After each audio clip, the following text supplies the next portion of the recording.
Hey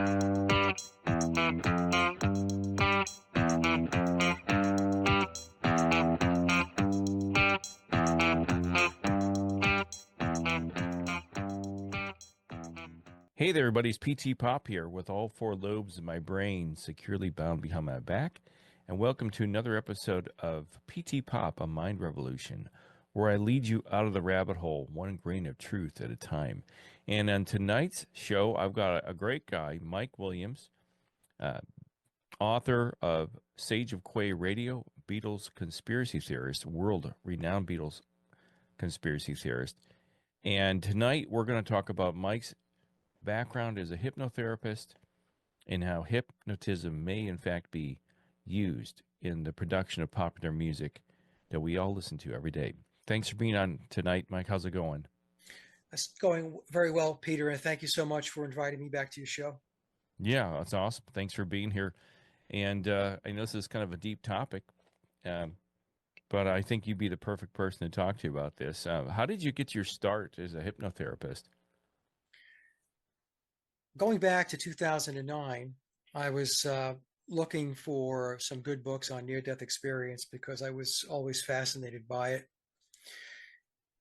And in my search for a good book, I stumbled upon another book that had to do with spiritual regression, hypnotic regression, and past lives and life between lives. And that book was from the Michael Newton Institute.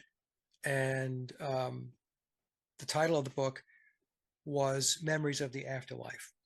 Mm-hmm. And so I read the write-up on Amazon, and it interests me. So I decided, let's give it a shot. So I didn't know anything about Michael Newton. I, of course, knew about reincarnation, but I didn't know much about past life regression, experiencing past lives through hypnosis. I mean, I heard of it, but I didn't have any level of expertise in it. So I bought the book and I read it. I think it's something like 32 case studies coming out of the Newton Institute. And when I got done reading the book, I was completely fascinated by it. And I thought to myself, I want to see if I can get myself one of these sessions. So I wound up connecting with a practitioner in Wilmington, North Carolina, which is about 2 hours from where I live. I live in the Raleigh area in North Carolina. Mm-hmm. And I had my sessions in the fall of 2009. I had a past life regression, and I had the next day a life between lives. So the difference is a past life regression is when you go into deep trance and you go back and you experience one of your past lives. Mm-hmm. A life between lives is that period of time in between your physical incarnation. So it's the time that you spend in the spirit world. So to make a long story short, I had two great sessions. I had the past life on a Thursday, and I had the life between lives, also referred to as an LBL, on Friday. So when I drove home after the Friday session, I was thinking this was an amazing experience. And a few weeks after that, I decided that I would like to train in this type of work. And so what I did was I contacted my practitioner. Her name is Brenda. And when I went to see Brenda for my sessions, I didn't know who she was. She was just a practitioner that was, she was a referral on the Newton Institute's website. And I asked her, I said, hey, do you know of any good schools where I can train to become a hypnotherapist? And she says, as a matter of fact, I do. She teaches, she taught. So I took her course. And I took her course in the early part of 2010. And it was a very exciting time. It was just something that I really, really wanted to train for. I thought my experience was great. I knew that the work would be great. And so by June of 2010, I was completely certified, not only in clinical hypnosis, but also in past life regression. And that's when I started my practice in mid 2010. And I was in private practice for 12 years. I had a very busy practice. And I did hundreds upon hundreds and hundreds of sessions, both spiritual sessions, which would be past lives and between lives, and also clinical hypnosis, helping people to quit smoking, vaping, drinking, weight, Sure. all that stuff.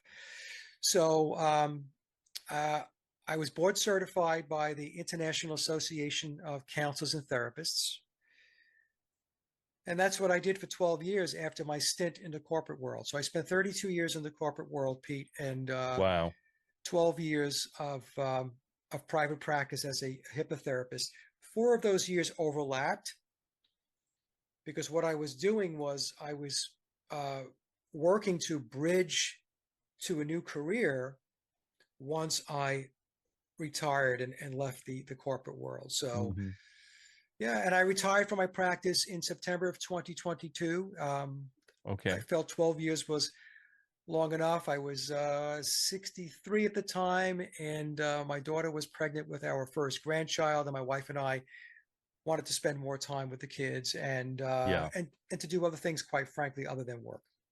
So you get into hypnotherapy. So at what point did you connect the dots between hypnotherapy, pop culture, and music, and what music may be doing to the masses that the masses are unaware of? Well, I connected the dots early on, not so much with the music industry, but um, as far as mainstream news was Yes. concerned. Yeah. So once I became trained in hypnosis, and I was also a a instructor. I was a hypnosis instructor. I was with the International Association of Counselors and Therapists. That's my teaching was sanctioned by them, and I worked actually with the person I went to go see for my first sessions, Brenda. We became very good friends and colleagues, and we worked together for almost a decade. Hmm. So during that period of time, early on, I should say, but as time progressed, I was able to apply my knowledge of hypnosis and techniques to other areas in our reality. But the news, the mainstream news media was it was very, very obvious. What did you see in the mainstream media that stuck out to you? Repetition. So the key to hypnosis, the key to getting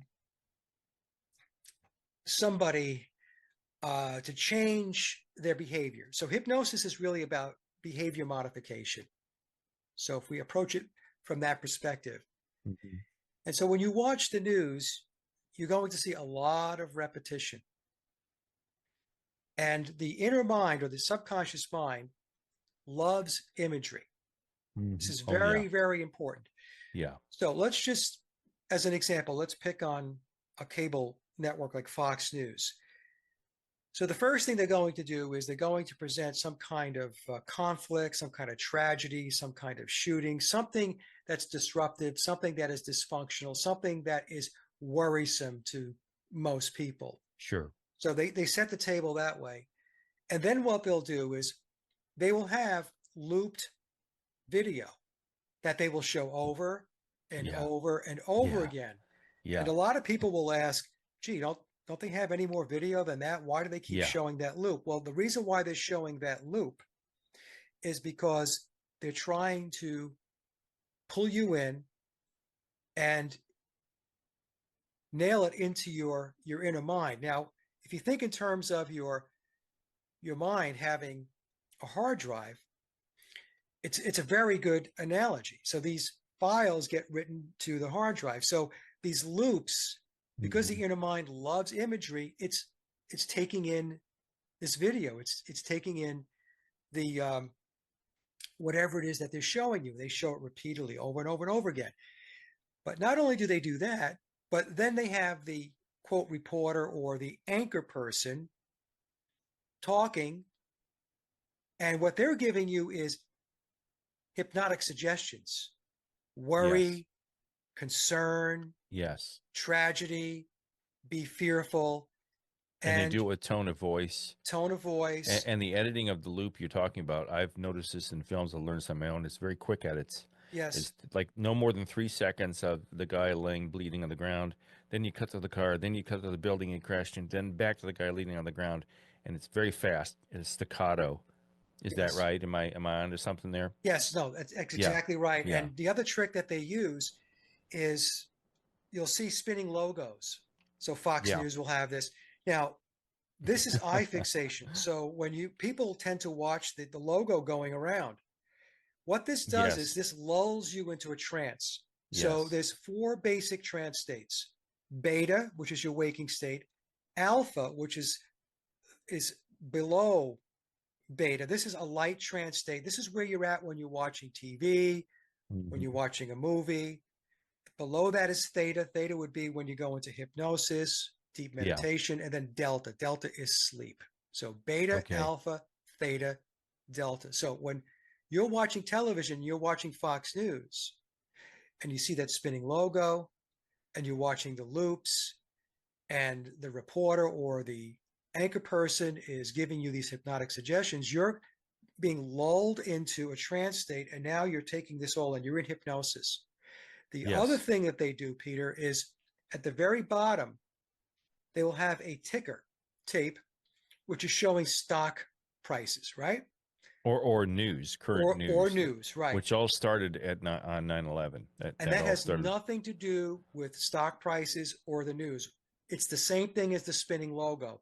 You're watching it go across the screen, and you keep watching it, Wow. and you're watching. It's like when you go to bed at night and you read a book. A lot of people will say, I want to read a book at night to relax, but I can't get past a page or two before I feel sleepy. Hmm. So this is the same thing that's going on. Now, the other thing that they do is they have the use of colors. So blue and red are very Hmm. popular. Yep.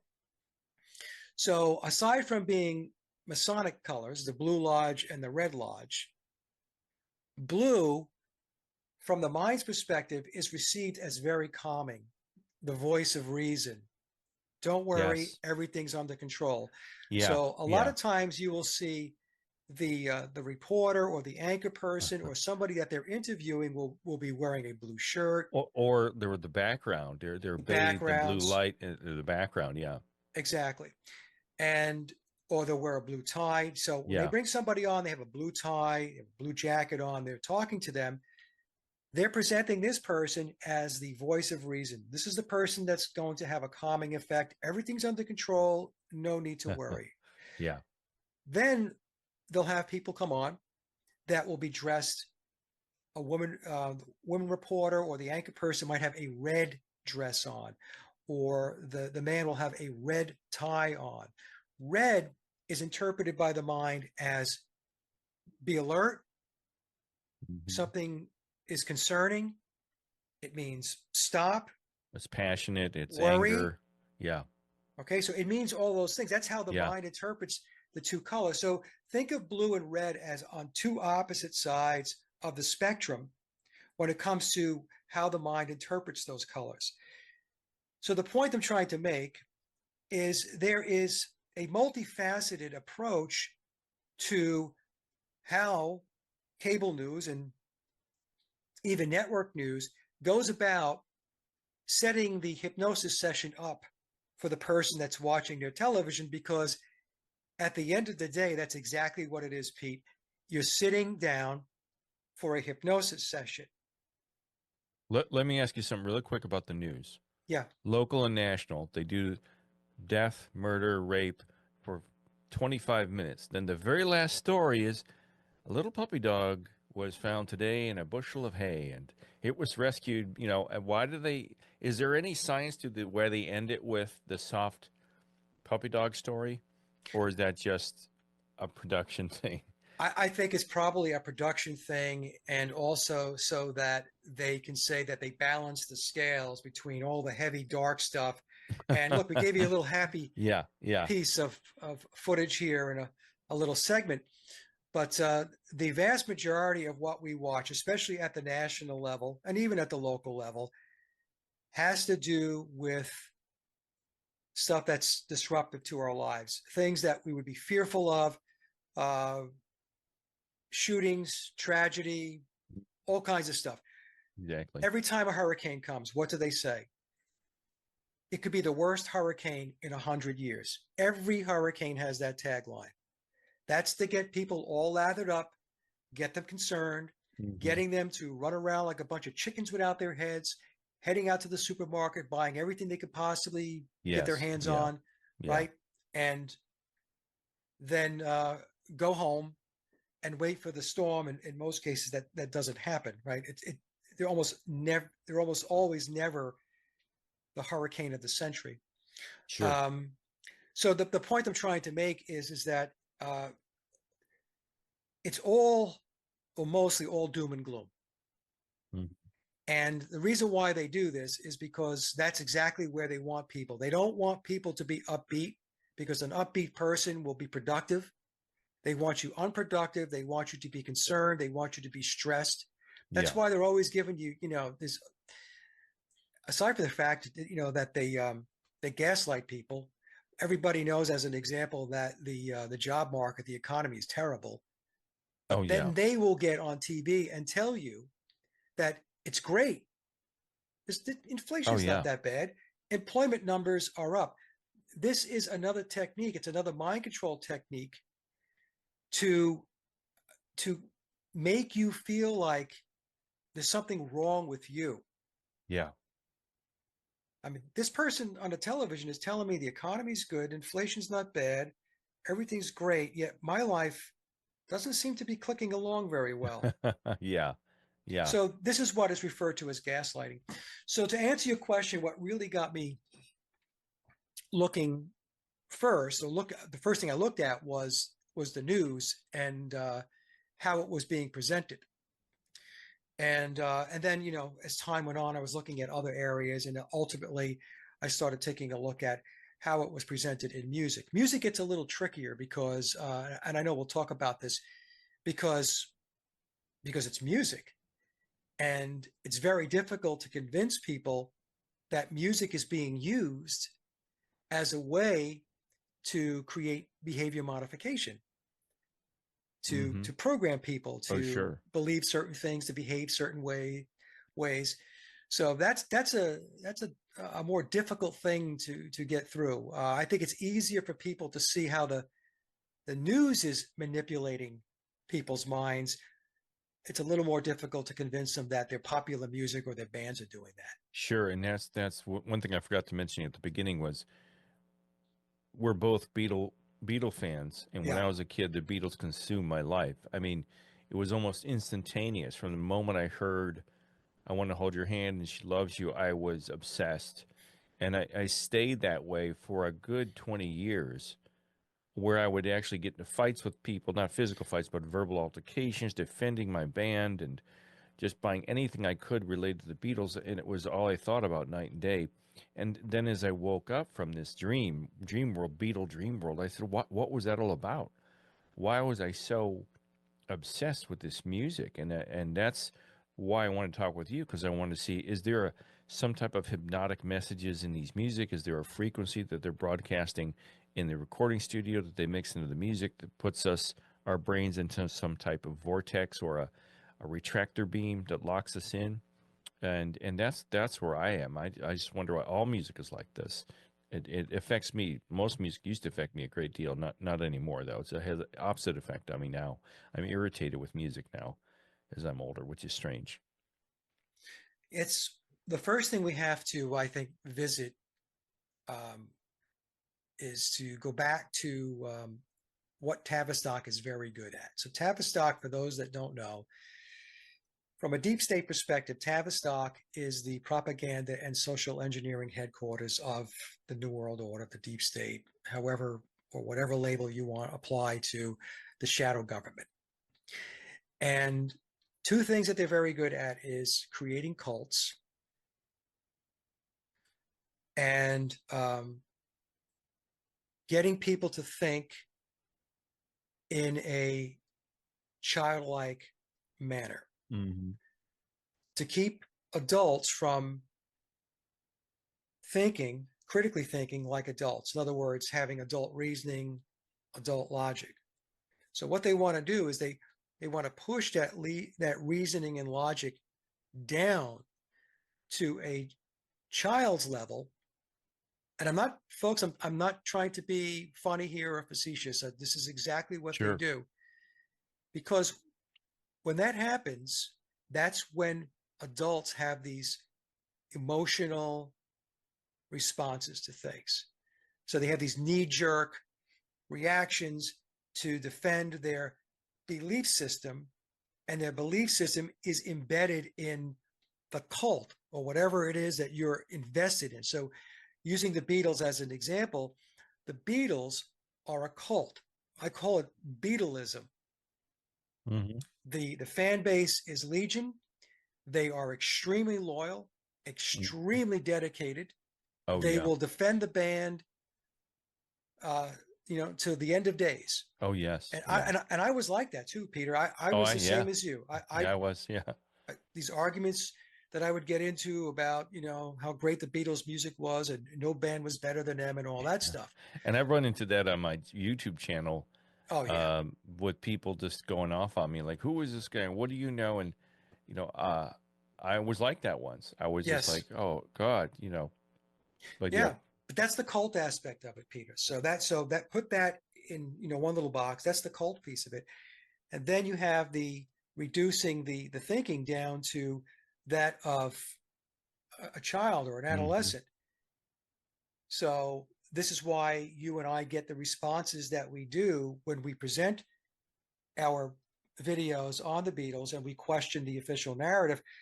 What's happening is the child programming is coming out in these people, and they're blowing a fuse. They're Hmm. becoming irate.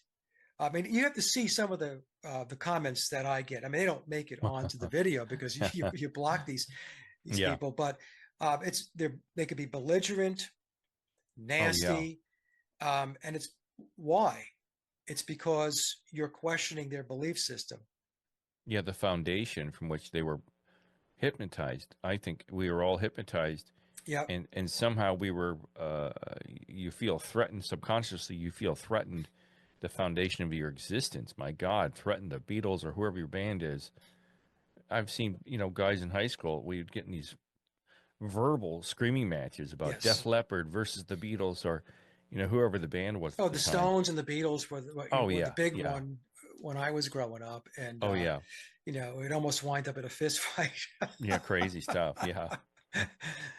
So you have to start from that perspective, and the reason why I want to start there is because you have to understand that everything that goes on um, in the entertainment and the music business, that is not happenstance. It's not just rolling along organically and naturally, and it's not coincidence that certain things are happening. Hmm. It's all very, very planned out by, and for the sake of simplicity, I'll say the deep state and the various functions within the deep state, with Tavistock, like I said, being the center, the focal point for brainwashing and social engineering. Sure.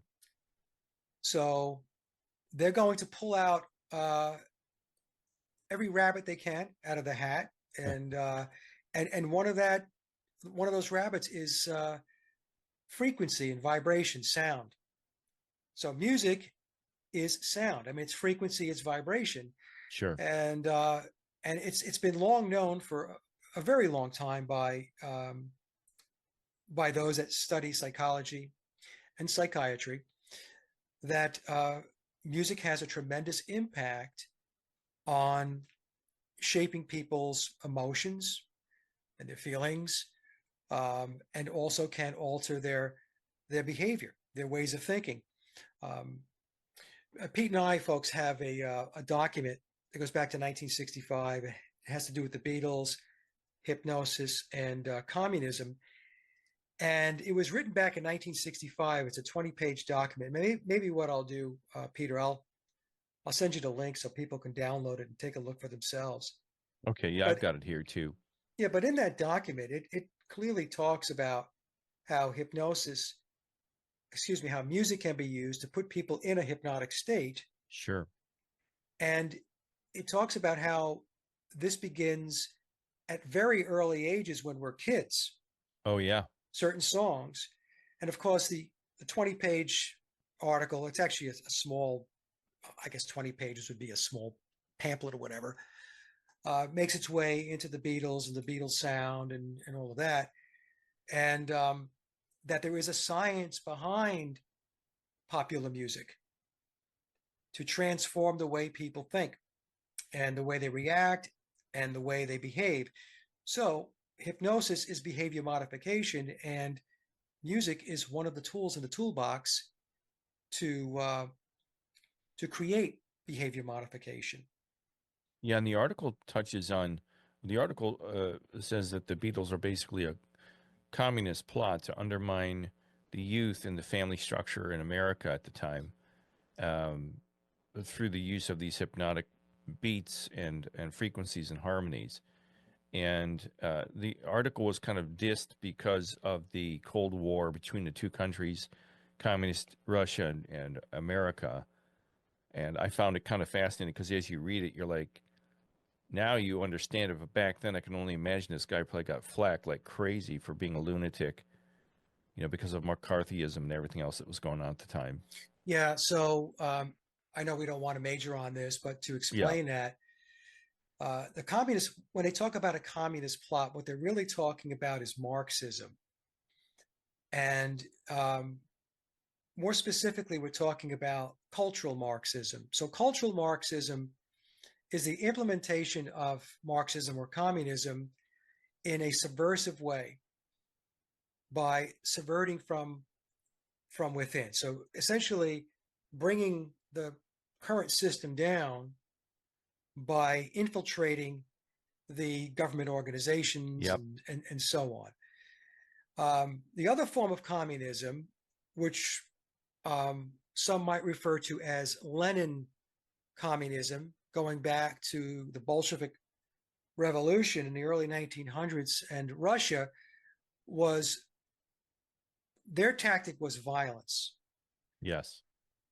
But what happened in the 1920s and 30s, that was the formation of the Frankfurt School. The Frankfurt School is out of Frankfurt, Germany, and it was a congregation of Marxist intellectuals. And so they went to their fellow Marxists and communists and said, look, this hitting people in the head with a hammer, that's not going to work. Okay, so this violence is just going to turn, it's going to turn people off. And so we're not going to accomplish our goals. So the goal of the Frankfurt School was to have a subdued approach to implementing Marxism. And one of their leading intellectuals there was a guy by the name of Max Horkheimer.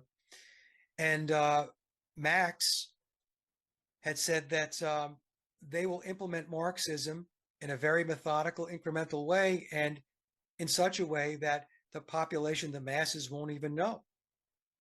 So that's why when they talk about the Beatles, that article that from 1965 that you and I were just talking about, when they talk about the Beatles and communism, they're really talking about the Beatles and the implementation of cultural Marxism, because the Beatles were one of those tools to bring about the change in a very subtle way.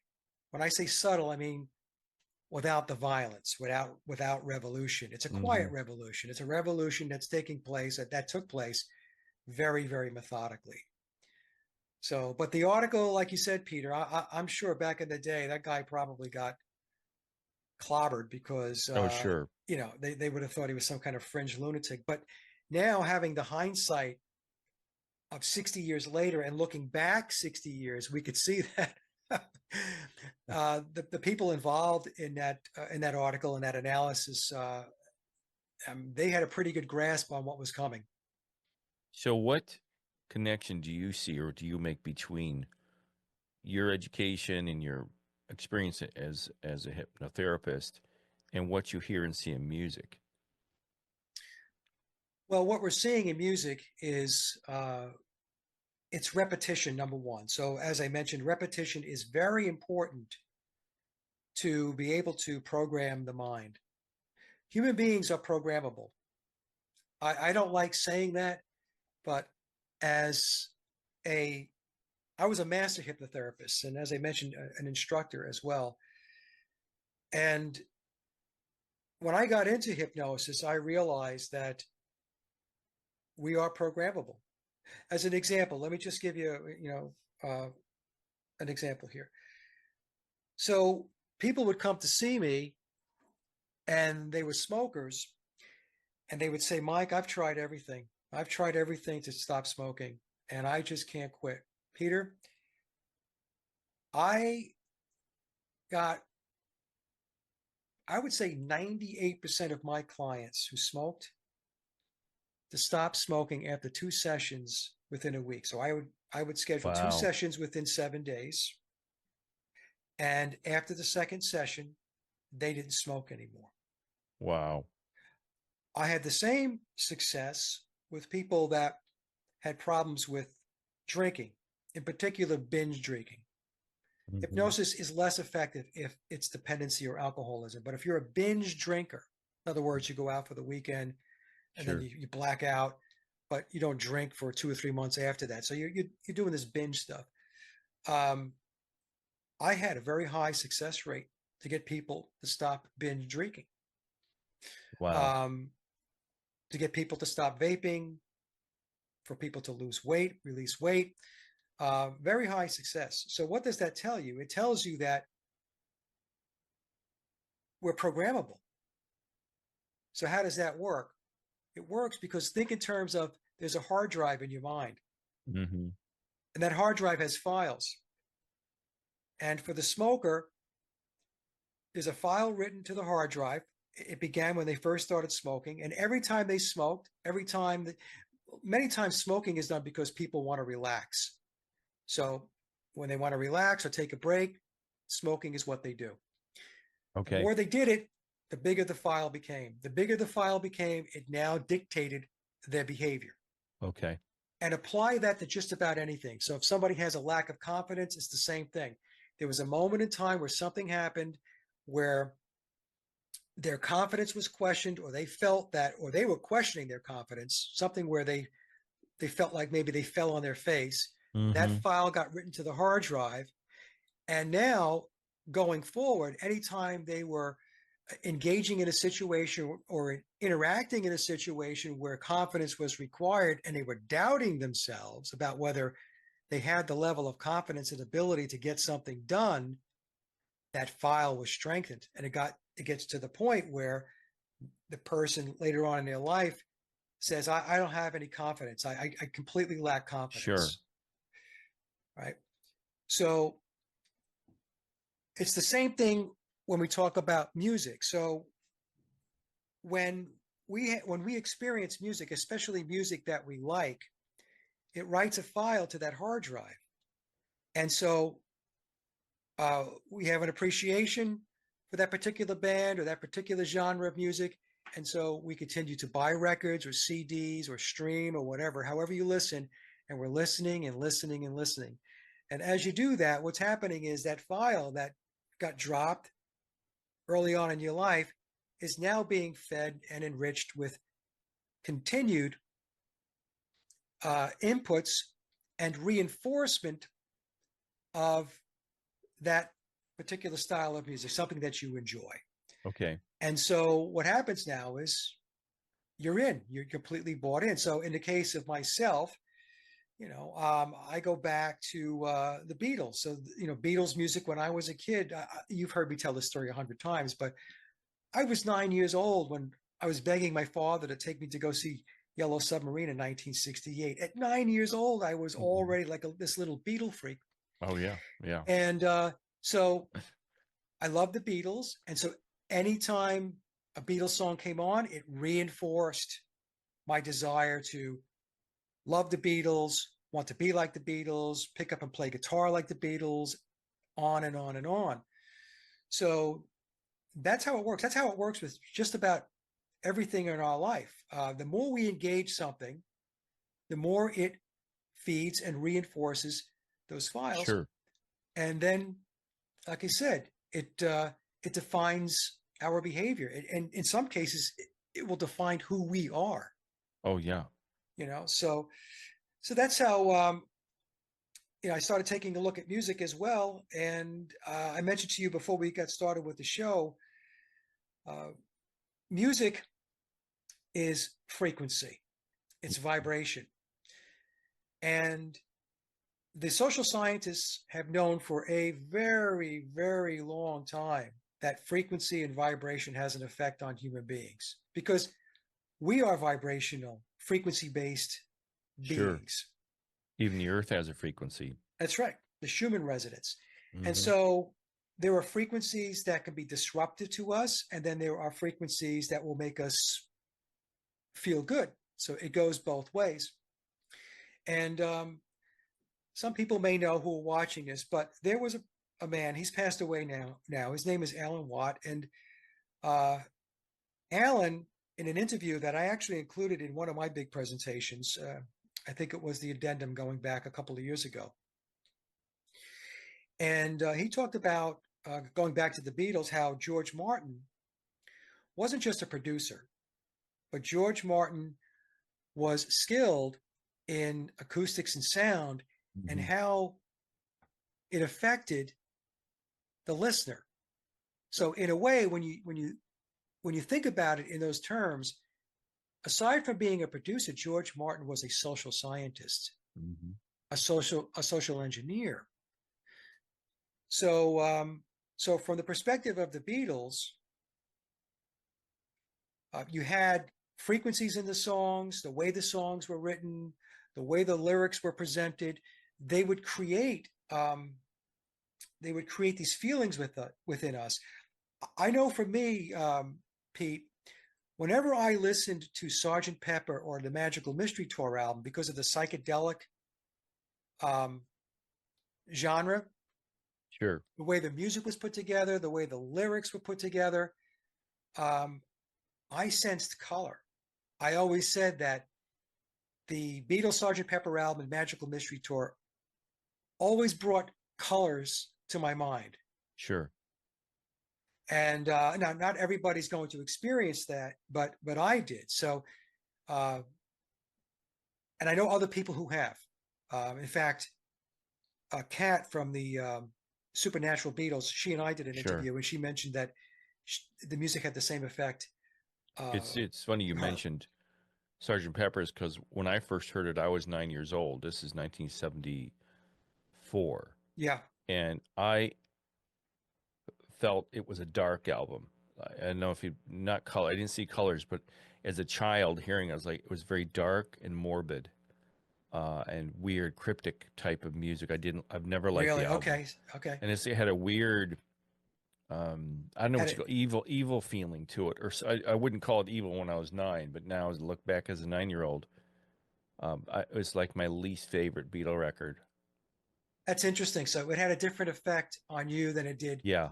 for me. Now, it's funny you say that, and I can kind of relate those types of feelings to the White Album. So when I Mm, listen to the White Album, there's a sense of it's not colorful. It's kind of drab. And I'm not going to say that there aren't good songs on the White Album. It's just that there's a different vibe, a different feeling, a different sense that I get from listening to the White Album than I did when I listened to Pepper or to Magical Mystery Tour. Now, do you think this is kind of a little off topic, but the album covers, as for those of you that didn't grow up with albums, we'd all sit and stare at the album while we Yeah, listened to the records. yeah, So as you stare at Sergeant Pepper's, like this blood red cover with these psychedelic covers or colors of their uniforms, their marching band uniforms. So do you think the colors oh from yeah, that album stimulated colors in your brain, and the White Album with no color made you feel it was drab? Because I think that the album designs have a definite effect, or used to in the old days, yeah, on every one of us that listen to music. yeah. I mean, to this day, I can still look at the Sergeant Pepper album, Pete, and I like looking at it as much as I know about Yeah. the Beatles and what they were all about. And Yeah. when I Yeah. look at that album cover, it's it's very appealing. And yeah, and the White Album was just this blank white album. We call it the White Album, but actually the Beatles didn't title the album the White Album. It was just called the Yeah. Beatles. So yeah, so the colors, um, the type of music, how the music is written, the lyrics, the frequency of the music, this all comes into play. And like I mentioned, the social scientists, the social engineers out of Tavistock, they know how all of this works. And again, it's repetition, repeating over and over and over again. Some people will say to me, "Well, are you saying every band that was let's just pick the classic rock era Sure. was in on the on the game?" And I said, "No, I'm not saying that at all. What happens is they create a template. So the template would be the Beatles or the Rolling Stones. We'll Okay. just use them as an example. And so when other bands come into play and they get signed by the record labels, what do? Many of them emulate the the Beatles or the Rolling Stones. They emulate that sound. They emulate that approach to songwriting, maybe even Hmm. how the lyrics are written and stuff like that. So so that's the repetition part. Bands that are not even in on on The Secret, although many are, especially the really the bands that have hit certain pinnacles or heights that other bands couldn't even touch. Uh, that's the repetition part because they're emulating, Okay. you know, and so they don't have to be in on The Secret. Well, They're the just repetition part would be the rhythms. The rhythms and the music are similar. right. The structures of the songs are Structures of the similar. songs. Yep, Um, yep, the beat, the tempo. It's Stones, Who, Beatles, Kinks. right, It's all very similar right. in construction. Is that what you're saying? Yes, yes, that's what I'm saying. And so, we can go from the very popular bands even down to the one-hit wonders, Hmm. right? Some of the one-hit wonders were, obviously they were they were extremely influenced by the bigger bands like the Stones, the Who, the Kinks, and so on. So, yeah, so the music business is a big tool in the toolbox of the social scientists, of the controllers of Tavistock. So it's used to manipulate. It's used to change behavior. It's used to change morals, ethics, lifestyles. Um, it's the whole pop culture bit, where they're leading you and pushing you in a certain direction.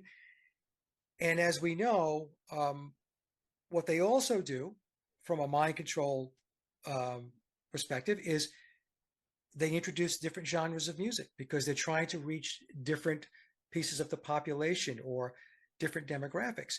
When we go back to, as an example, um, uh, punk music in the 1970s, think about the word punk. Punk means, if you look it up in a dictionary, low life. Punk music, low life music. Hmm. So what are they doing with that? Well, the punk scene was, it was very dysfunctional. Um, they were outliers from a Hmm. societal perspective. So they're conditioning a group of people, the young people, to connect with that, to be outliers, to be dysfunctional, to be anti this, anti that, and to push back on the existing structures in society and the culture, right? And that's how they force change. This is cultural Marxism, by the way. This is right out of their Sure. handbook. Sure.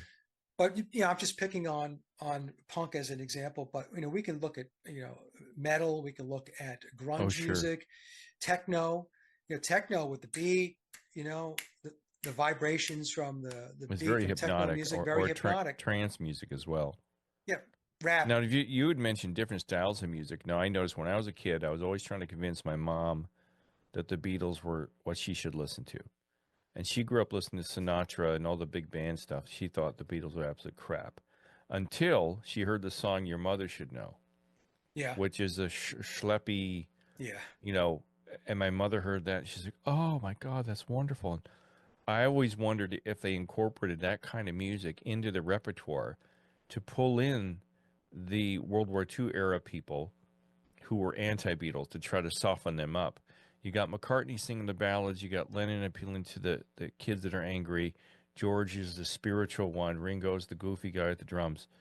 It seemed like each person was like Earth, Wind, and Fire. They were each a different element to appeal to a large audience. And I think that's brilliant marketing. It can't, there's no way that can't be structured. They make it sound like it just happened. But I think they had Paul in there to bring in people like my mom or my dad they listened to the crooners. You know what I mean? Yeah. I When mean, I'm I could be 64. completely wrong. Yeah, that was another one she liked. Yeah. It was another one she just loved. Yeah. Yeah. It could very well be, Pete, that they slipped numbers in there to appeal to a portion or a segment of the population that they weren't overly focused on. But hey, look, if we could pull a couple of people in that aren't there already, Mm-hmm. yeah, all the better. So, I would say that that's very possible that that's the reason why some of those songs were put together. I mean, somebody might argue, well, Paul or Billy liked to write those songs. Yeah, but he also wrote Helter Skelter. Yeah. Yeah, Yeah. right. So, Which is allegedly about a slide, yeah, a children's ride in the park or something. yeah, What I know about production, music production, if you listen to the early Beatles stuff, the She Loves You era, you've got a lot of frequencies in that music. yeah. You've got the constant crash cymbal, the ride cymbal Ringo, or the hi-hat. You've got that constant, and when I hear that now, it drives my brain crazy. I can't listen to it anymore. When I was a kid, it creates a hysteria in the brain. The high range of the cymbals, the driving beat. You don't really hear the bass too much in the old recordings. And I noticed that some of their more popular songs are Paul singing the higher range, which seems to be extremely popular. It seems like most pop songs, you got a guy singing almost in a falsetto voice. And I've always wondered if that was strategic too, because the frequency must engage the brain more than somebody like myself or James Taylor that sings like a baritone, lower range. It doesn't have the sexy appeal to the brain. Have you ever looked into anything like that? The Well, frequencies.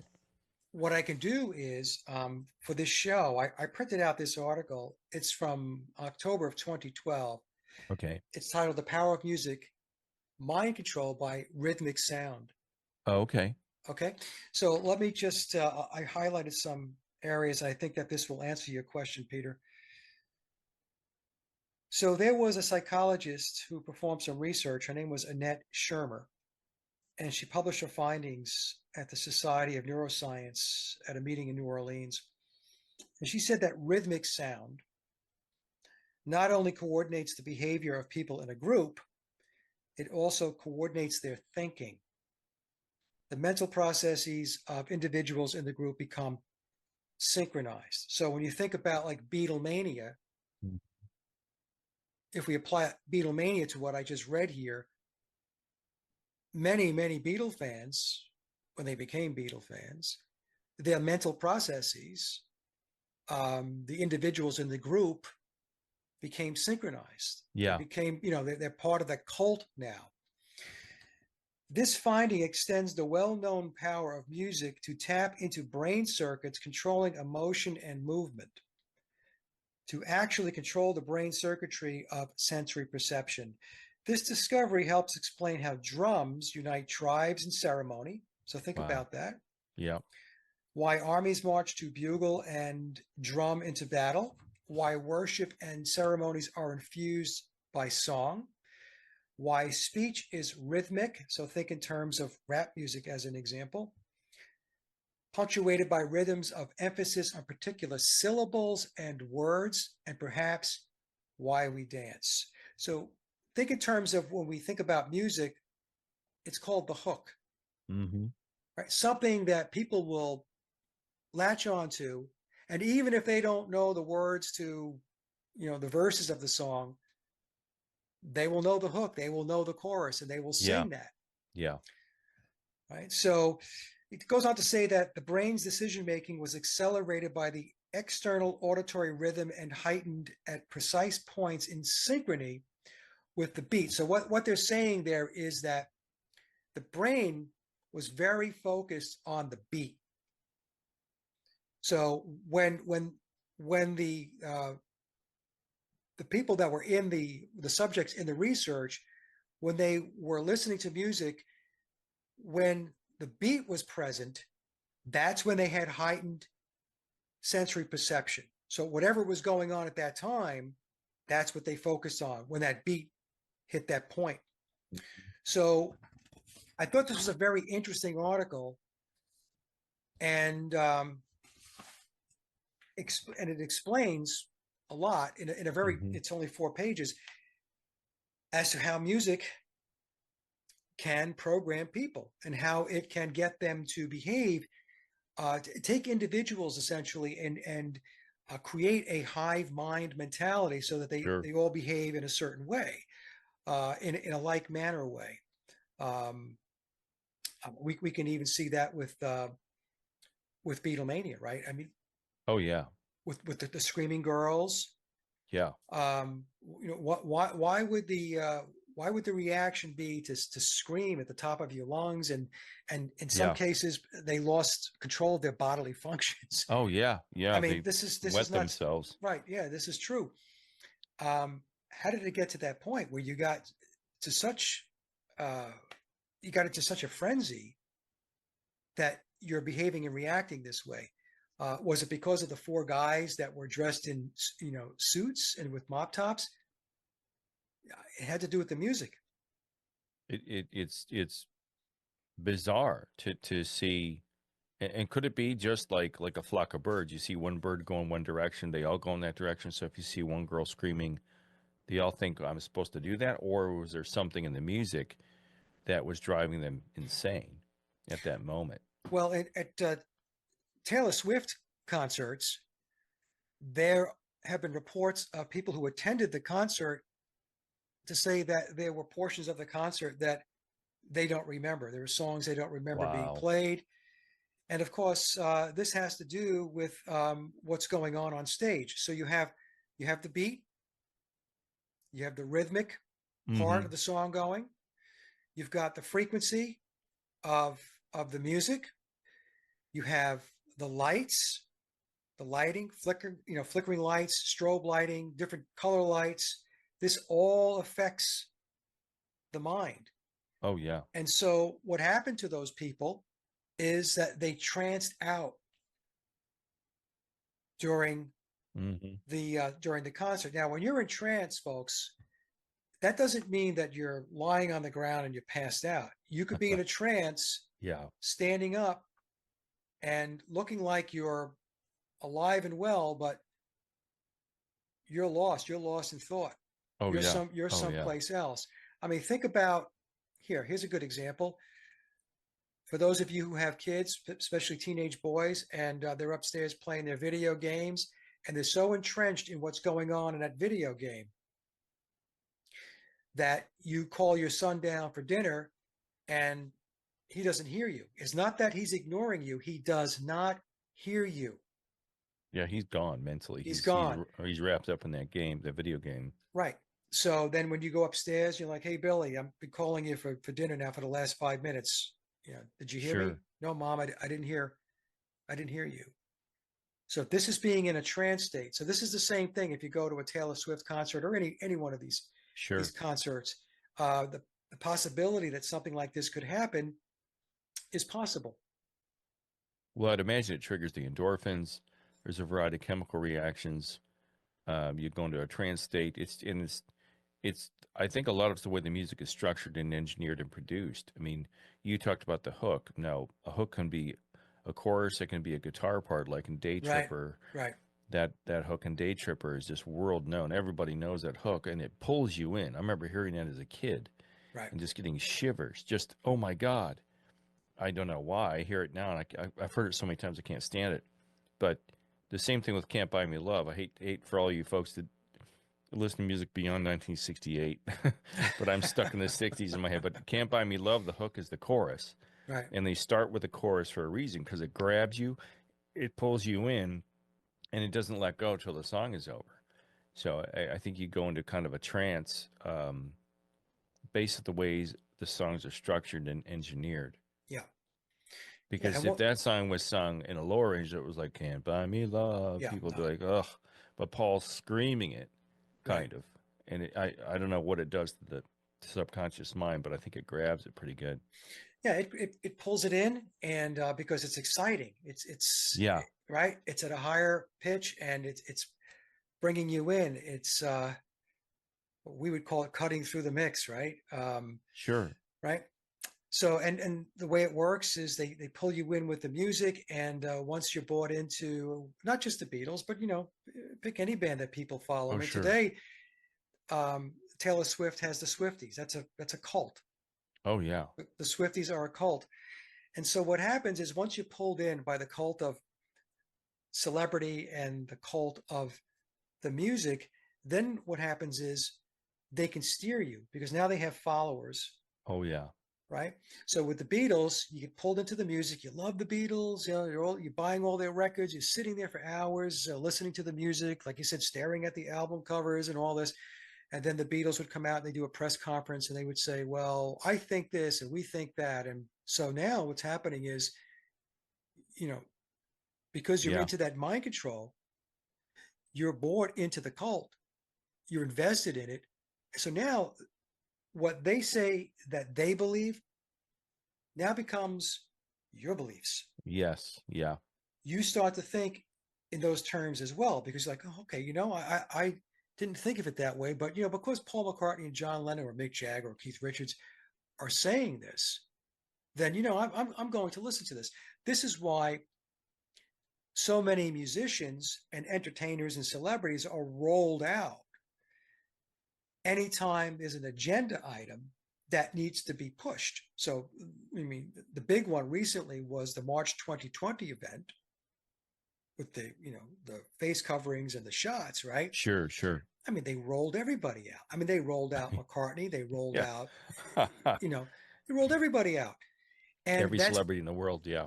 every celebrity in the world. So why is that? That's because of the mind control. It's because it starts off as hypnosis, and then they've got you hook, line, and sinker. They reel you in, and now they become they become your Pied Pipers. Yeah. They're going to tell you what it is that you should do, not do, what you should believe, not believe, where you should go, not go, and this is how they control the masses. Oh, yeah. Um, Essentially, what they are is they are social engineering tools in human form. Exactly. Yeah. You There are know? tools in their toolkit to manipulate each and every one of Yes. us Yeah. and push different agendas. Yes. Um, I think it's kind of fascinating because I always wondered if the producers like George Martin, I don't remember who produced the Stones and all the other bands, but did they sit down specifically, or does a producer take an unknowing band into the studio, go, hey, I like this song, but let's arrange it like this, because the producer knows that it's going to create a certain mental effect because they're trying to sell records, number one. But I've always wondered if the producers and the engineers are the wizards behind the curtain, trying to manipulate the masses. Like, did I George Martin sit down and say, let's put the chorus first because that's going to grab them? I don't think Paul and John sat down and said, let's put the chorus first, No. if they even wrote that song. Right. Um, so there must be a whole science, Yes. either knowingly or unknowingly to the band, that's going on to structure it a certain way so it will sell and, get out to the masses. Yeah. I think Pete, for the big time producers like a George Martin or Quincy Jones, I'm going to bet that they have a very good understanding of the social science behind using music as a way to shape society. and to create behavior modification. I'm not saying every producer is schooled in Yeah. this, Yeah. but there are those, I would say the big names have a pretty good idea on how to go about doing this. And then it also goes back to what I was saying before, the whole emulation piece of it. So it would go for producers too. So there will be producers. I'm going to assume there were producers that thought George Martin was the greatest thing since the light bulb as far as music production goes, right? Yeah. So they're going to emulate George Martin's style. How did George do this? How did George do that? You know, all of that. So even if they are not schooled um, in how to incorporate elements into the production of the music that's intended to affect people from a social engineering perspective, they're still doing it because what they're doing is, they're mapping to a template of somebody who does do that. So they're bringing in elements of George Martin into their production process, Mm-hmm. and you can create it that way too. That's the thing. There's a cascading effect as well. It's not just everybody has to be trained in this stuff. True. You get a True. few leaders, right? Mm-hmm. And then people follow and emulate those leaders. Right? It's Well, like it's the thing when they talk about like self-help, and they'll say, pick somebody. If you want to be successful, pick somebody that you admire, somebody that's very successful, and sure. then study them. We hear this all the time in like Yeah. self-help Oh yeah. books, Oh yeah. right? Mm-hmm. So what is that saying? It's saying be like them, do what they do, be like them. So I'm going to say that that little self-help technique is also applicable in the music industry. Well, if you listen to modern music, they just repeat the same thing over and over and over. I can't pinpoint a specific song, but anytime I hear a current song, it's just maybe one or two verses and then they repeat the chorus 10, 15 times Yeah. or a certain phrase. And I'm like, they're just trying to condition people into feeling sad Yes. or feeling angry or I was in the locker room the other day. I was working out and there's music in the locker room and it's all classic rock and I started feeling really sad. I'm taking a leak and I'm feeling sad. I'm like, why am I feeling sad while I'm taking a leak? Well, here it was a Journey song, one of these sad Journey songs that I went to high school listening to from some girl broke up with me in 1982. And I'm sitting there feeling sad because, what's his name, Perry? Yeah, Or Steve who? Perry. Or I'm like, oh, it's because this Journey song is playing and I'm having a flashback mentally to 1982. And then I'm thinking, why do I need music in the locker room? Right. It's everywhere. Music is every. I went to a coffee shop the other day. I don't know if you have them on the East Coast. They're called Seven Brew. It's a drive-through coffee shop. And as you drive in, you're just awash in music from the PA system outside this coffee shop. Yeah. Modern pop rock. And I'm like, why is there music everywhere we go? And I just have a theory that it's because they're constantly trying to manipulate us. Yes. There's no need we have to have music everywhere. We've got in the restaurants, in the bathrooms, in the drive-throughs.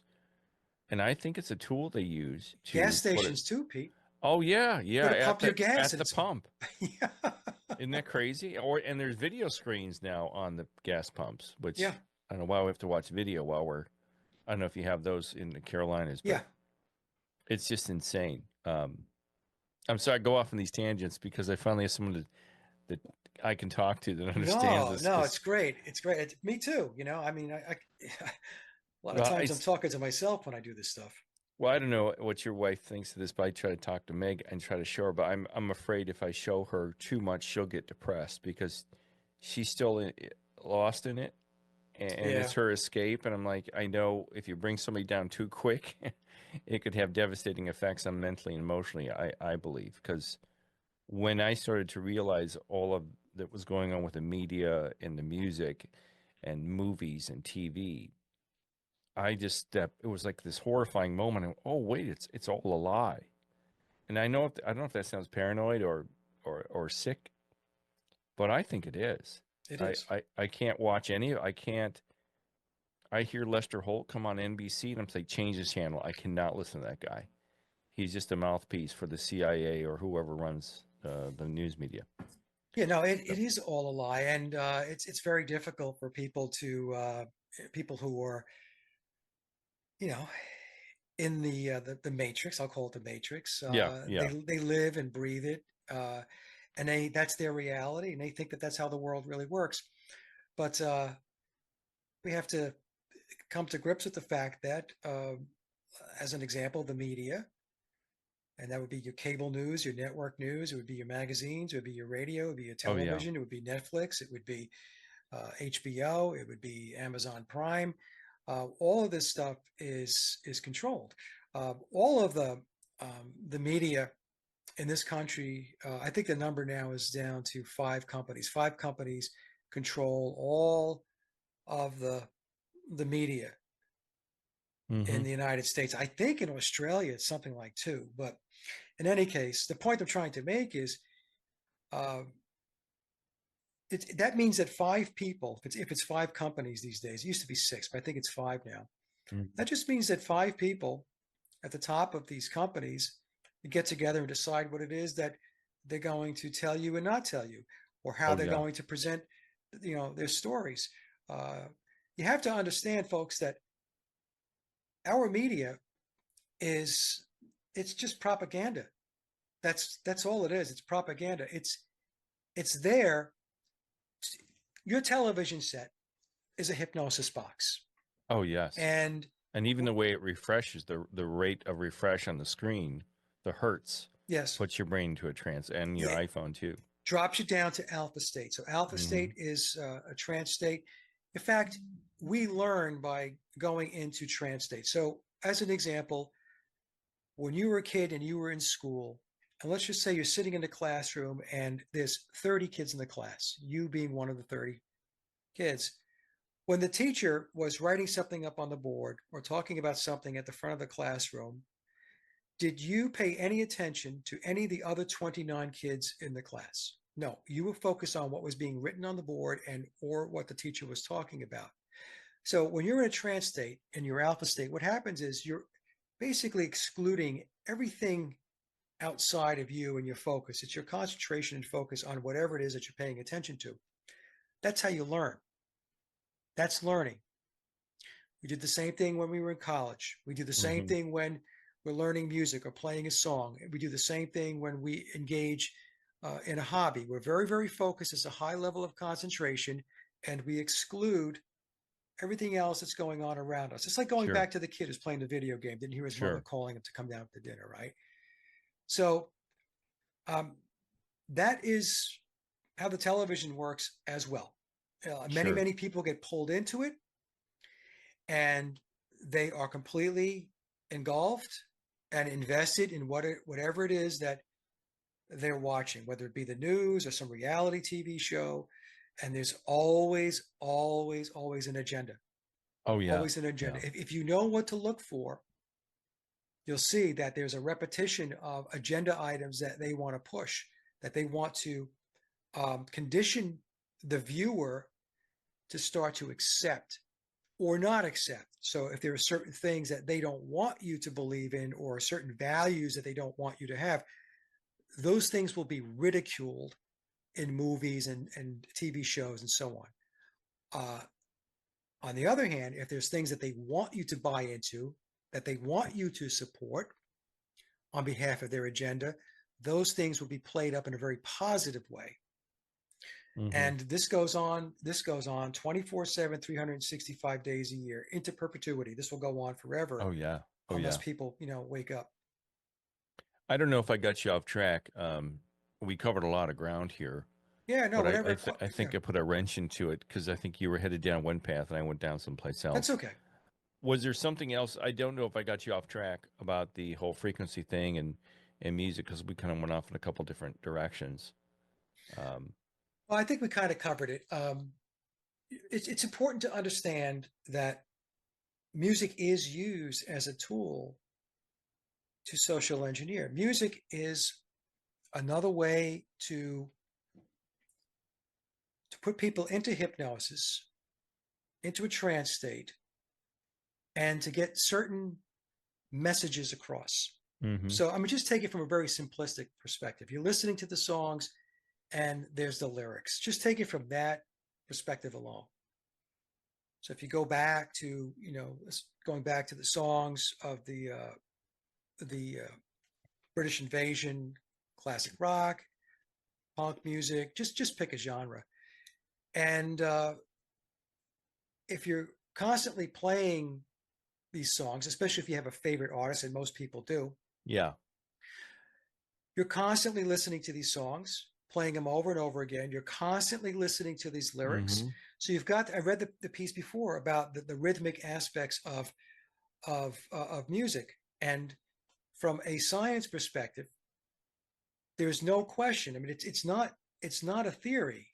Hmm. They absolutely know that music, because of frequency and repetition, Yeah. will condition people. In fact, it was Bertrand Russell in that article that you and I talked about earlier about the Beatles, hypnosis, and communism, Sure. where he was quoted. Bertrand Russell was an elite out of the UK, and he was like an elite. He had no use for the subjects. Everything needed to be run by the elites. That we can't make decisions for ourselves, and so we need an elite class to do all of that for us. Mm. And he very clearly said, going back to that article in 1965, that now, again, this is 60 years ago, he's being Sure. quoted and saying that um, verses put to music and repeated are extremely effective Hmm. in shaping people and conditioning people to help the behavior modification along. Sure. So the rhythm, the backing track is what gets you into the different state of mind in the subconscious, Right, and then the lyrics are the programming. right, If they want you to feel happy or sad or angry, like AC/DC, it's just an angry sound. right. I listen to that to work out too sometimes because it gets my blood pump. But when you listen to it, it's very dark. Again, the singer singing really high up, and it gets your brain in like this frenzy. So I think the words, I don't know what their words really tell you to do, but there must be some meaning behind some of these bands' words that they want you to listen to. Is that Yeah. what you're getting to though? Like the Yes. words are what they're telling Yeah. you? The lyrics are important. Yeah. Even if they're simple lyrics, and even if you don't think they're important, a lot of songs will in a subliminal way push sex. Yes. Yeah. In subliminal ways, they will push uh, anti family types of Sure. values. Yeah. If we take rap music, I mean that's the most prominent example of just extreme dysfunction as far as a cohesive society goes. I mean, a lot of the rap artists, um, and their songs were filled with violence, Oh yeah. Yeah. and of course, uh, rap was created for the very purpose of infiltrating the inner cities and creating this dysfunctional society within the inner Oh city yeah. inner city population and creating violence. And none of this stuff is by chance. I mentioned in one of No. my shows, Pete, going back several months ago, there was an article in AARP magazine, and which I don't read. I mean, I get it for the discounts, but I don't. My wife and I go through the magazine to just kind of pull out all of the propaganda. AARP is loaded up with propaganda and fear tactics to Oh, is try it to. really? Oh my God! I mean, Oh. just to make the senior population very, very concerned and stressed Oh, I didn't out. know that. It's just unbelievable. It really is. And they almost always have an entertainer or celebrity. Yes. Yeah. Ringo Starr was on it a couple months Yes, ago. yes, and Samuel L. Jackson is on the Yes. current one. And so Yeah. that, again, this goes to the Pied Pipers. This goes to the people that you're going to follow and listen to, and they're going to say, you should do this, you should do that, you should think about this, you should think about that. And that's basically to shape you, to kind of get you to fall in line and march along single file toward a particular objective or agenda. But Um, the thing that with Bertrand Russell that I now I agree with what he's saying, because back then America post-war was the nuclear family. They had the father who went to work, right. made enough money to support everybody, buy the house, have a car, have the food. Mother stayed at home. Life wasn't perfect, but for some reason, kids wanted to rebel. But what were they rebelling against? They were rebelling against stability, good jobs, a good economy. Now, after all this rock music hit in the 60s, the entire American family fell apart. Yeah. Both parents started working, divorces escalated, everything went to shit. Yes. And that's how I was, we were both in that Hmm. scene. And so I think whoever created rock and roll of the 60s, I think their plot worked or their scheme Yeah. worked to undermine the integrity of the American family and the Yeah. It was Western Tavistock. culture. It was Yeah. Tavistock with feeds coming in from the Frankfurt School. So the Frankfurt School and Tavistock basically came into being at the same time in the early 1920s. Okay. So and all of these deep state entities, they're all interconnected. This is what people have to really understand. They're not standalone. They're not out there. They're not islands unto themselves. They're Hmm. all working together. And so, they knew exactly what they were doing. If you remember back, in fact, it's not even that long ago, but over the last 20, 30, 40 years, we would hear the term the culture wars. There's a Hmm. culture war. And I remember, listening to this back in the 70s and the 80s. And, I didn't think anything of it. I was young. The culture wars, I didn't care. Yeah. Oh, yeah. Whatever. But as I got older and I got more into the research, I knew exactly what they were talking about. So when they talk about the culture wars, the question that should have been asked is what cultures are at war? What, I mean, when you say culture wars, there's usually two people or two entities or two Sure. organisms Sure. fighting each other, right? Sure. So, but nobody ever asked that question. Nobody ever asked the question like, well, who were the two cultures? Well, the one culture was what you were just talking about. It was the traditional family with a family nucleus, mother and father, and the kids and all that stuff. That's one culture. That was the predominant American culture going back, before the counterculture of the 1960s. The other culture that was being implemented was the cultural Marxism through the implementation of pop culture. Mhm. So pop culture is it's Netflix, it's your television, it's hot dogs, hamburgers, ball games.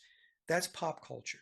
Yeah. Because part of the traditional family nucleus embedded in that for many families was an understanding of ancestral traditions going back to, let's say, if you were an Italian family. My mom is she's Italian. My father Hmm. was Welsh Irish, but we were brought up in an Italian household, so we had a lot of traditional Italian types of traditions in my household growing up. Okay. And so you'd have that, if you're French or German or Mexican, I mean, just pick a uh, a particular heritage.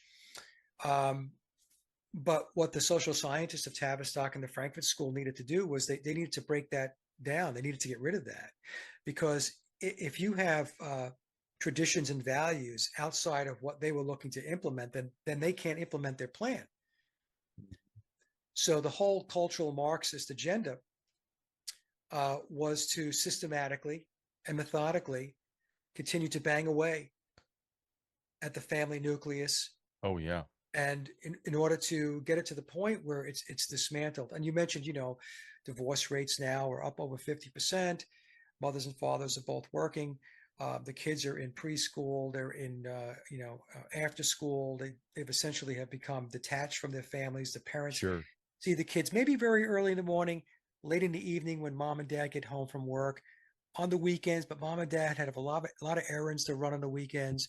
So, Yeah. so what happens is the kids then become essentially wards of the state, and they are being raised by people outside the family. Exactly. Yeah. And Yeah. I mean, what are the values of the people outside of the family? Are they the values of the mother and father? I mean, you don't know. What Yeah. are they really being taught in after school? I mean, we now see in schools, like in elementary schools and middle schools and even high schools, where they've gone with and I use the word very loosely, the curriculum, Yeah. and teaching little kids at 5 and 6 years old that, there's really no such thing as a specific gender Oh, I until you know. get to a certain point. This is all part of the process of breaking down. Yeah. Okay, this is the cultural Marxist agenda that's in play, that has been in play for a long time. Before it got to that, what they did was they had to get the mother out of the house, because most mothers back in the day were perfectly happy staying home, taking care of the kids and taking care of the home, while dad was out working and making sure everybody had a roof over their head. Mhm. And everybody wants to say, well, the cultural Marxist and the far left uh, aspect of society wants to say, oh, that's old fashioned. Things have changed, and Yeah. no, things have changed not because it was old fashioned. Things would change because it was systematically attacked. Well, sure. I think what the communists and the Marxists did is they said, okay, here's America. It's a massive country with multiple climates. And back then it was like 200 million people. We can't just park our ships off the shore and invade. And we can't nuke them because the land won't be inhabitable. So how do we destroy them? Well, we'll infiltrate their police stations and their politicians and their Right? White House, and Academia. will academia will destroy the family. And they I mean, look at us. Look, I mean, people are so confused. They don't know if they're boys or girls. They don't know what restroom to go in. They don't know, you Yeah. know, you can't afford anything now. No. Um, I mean, if I was ever single, I don't know how I'd survive. How single people survive. So I think they've methodically destroyed our country Yes. without firing a shot, is what I'm trying to say. And I think that's just what they were trying to do, and I think they've succeeded. Yeah. It's a whole problem, reaction, solution, right? So Yeah. it's to create the problem. There's going to be a reaction. People like, I can't deal with this. I can't live. I can't afford this. I can't afford that. I can't afford food, a home, Yeah. Yeah. so on, right? And then the solution is going to be, well, we have to put this egalitarian system into place, communism, right? Marxism, but Yeah. they'll refer to it as egalitarian, which it's not. You know, Whenever you look at any of the any communist structure around the world, it's not egalitarian. I mean, there's still an elite structure sitting on Hmm. top of the masses, the population. Yeah. So the whole thing that this is ultimately going to be a system where everybody's going to be equal, uh, it's just total nonsense. I mean, here's a Oh quote yeah. from going back to the Frankfurt School. Now, the other thing I should mention, the Frankfurt School, the Rothschilds are from Frankfurt, Germany, Hmm. and there's a lot. Germany is a hotbed for Marxism, and I mean, won't get into it in this show because it's a higher discussion. But think about the Beatles in Hamburg, Germany, Oh yeah. and Hamburg is one of the media capitals of Germany, and it's about a 5 or 6 hour drive from the Frankfurt School. Wow. Okay, and the Rothschilds, like I said, they hail from Frankfurt. But here's a quote from Max Horkheimer. Max was one of the quote intellectuals from the Frankfurt School. So I mentioned about how Lenin Marxism was really defined by violence and revolution, and the Frankfurt School, their version of Marxism was, hey, we can't do that. We're not going to win anything by doing that. So we've got to do this, very systematically and very subliminally. So Hmm. this is a quote: "The revolution won't happen with guns. Rather, it will happen incrementally, year by year, generation by generation. We will gradually infiltrate their educational institutions and their political offices, Yep. transforming them slowly into Marxist entities as we move towards universal egalitarianism." So they use the word egalitarianism. But the way they do this is to gaslight the population.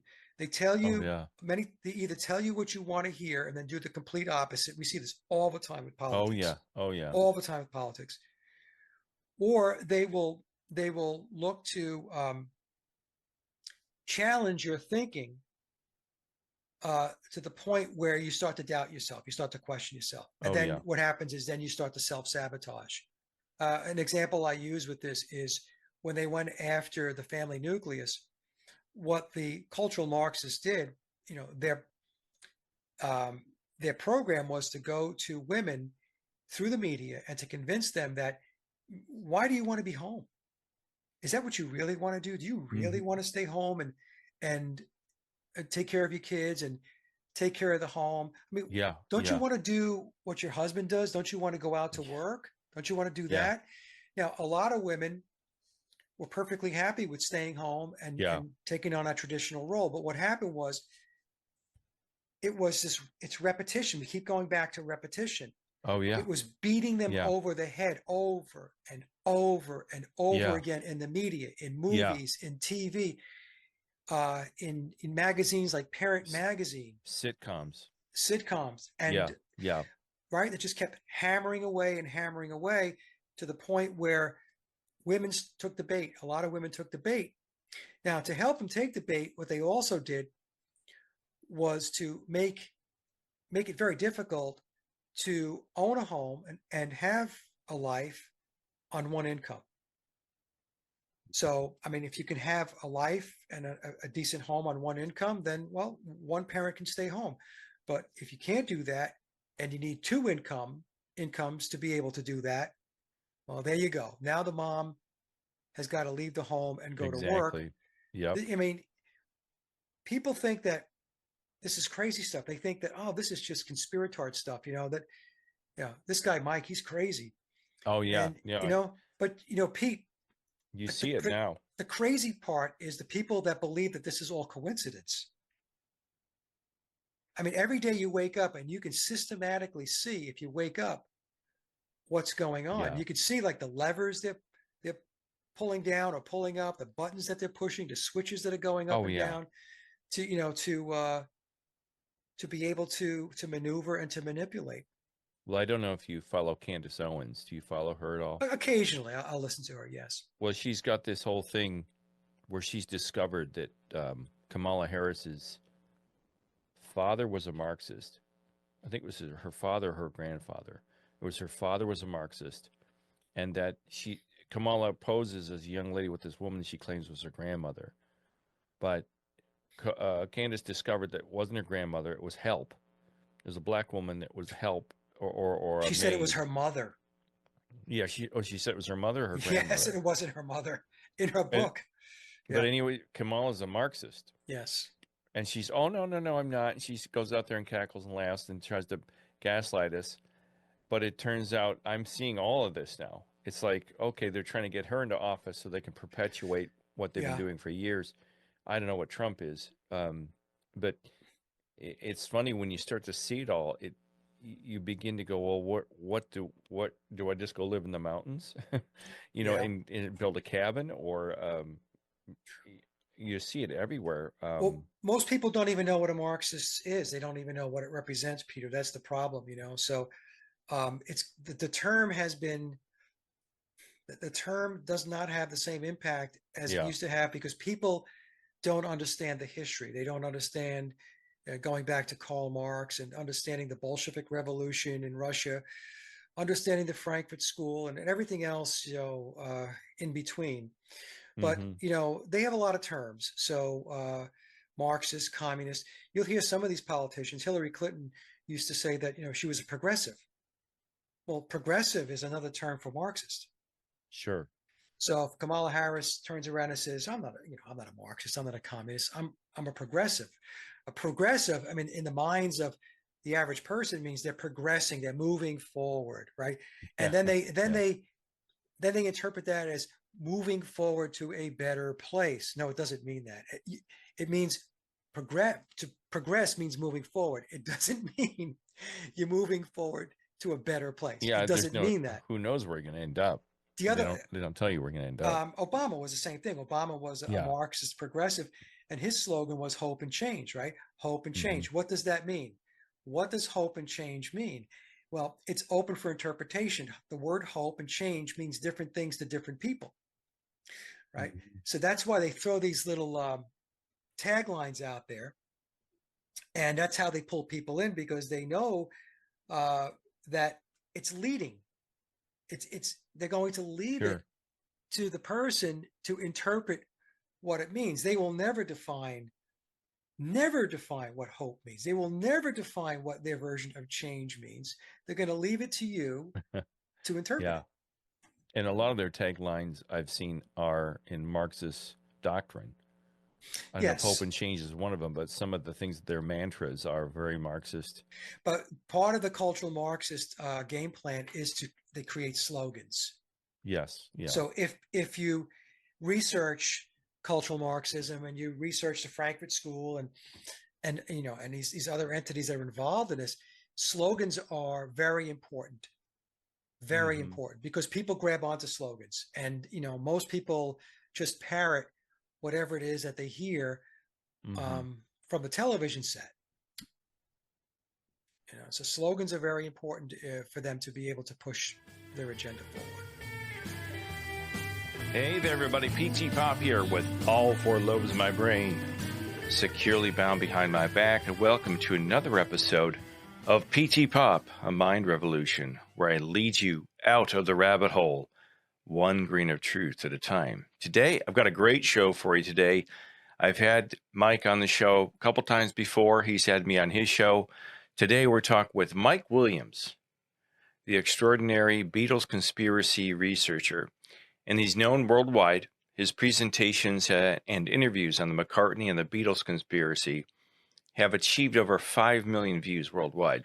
I was just trying to draw the line, the connection between Tavistock, Adorno, and the Beatles, and just kind of break it down. Because if it weren't for you, I would have no idea either that person or that entity existed. And I've read more of the Billy Shear's book. Yeah. And it's fascinating. It's just fascinating, especially what you see what's going on with the lies in our own government right now, with the attempted Trump's assassination and there's different spins on that story and how they try to manipulate everybody and turn it into a thing. So that's kind of what I was trying to do with the Tavistock and things like that.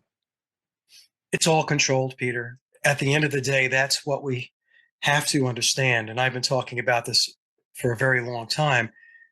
There's very little, if anything, in our world, in our reality, that is organic or natural.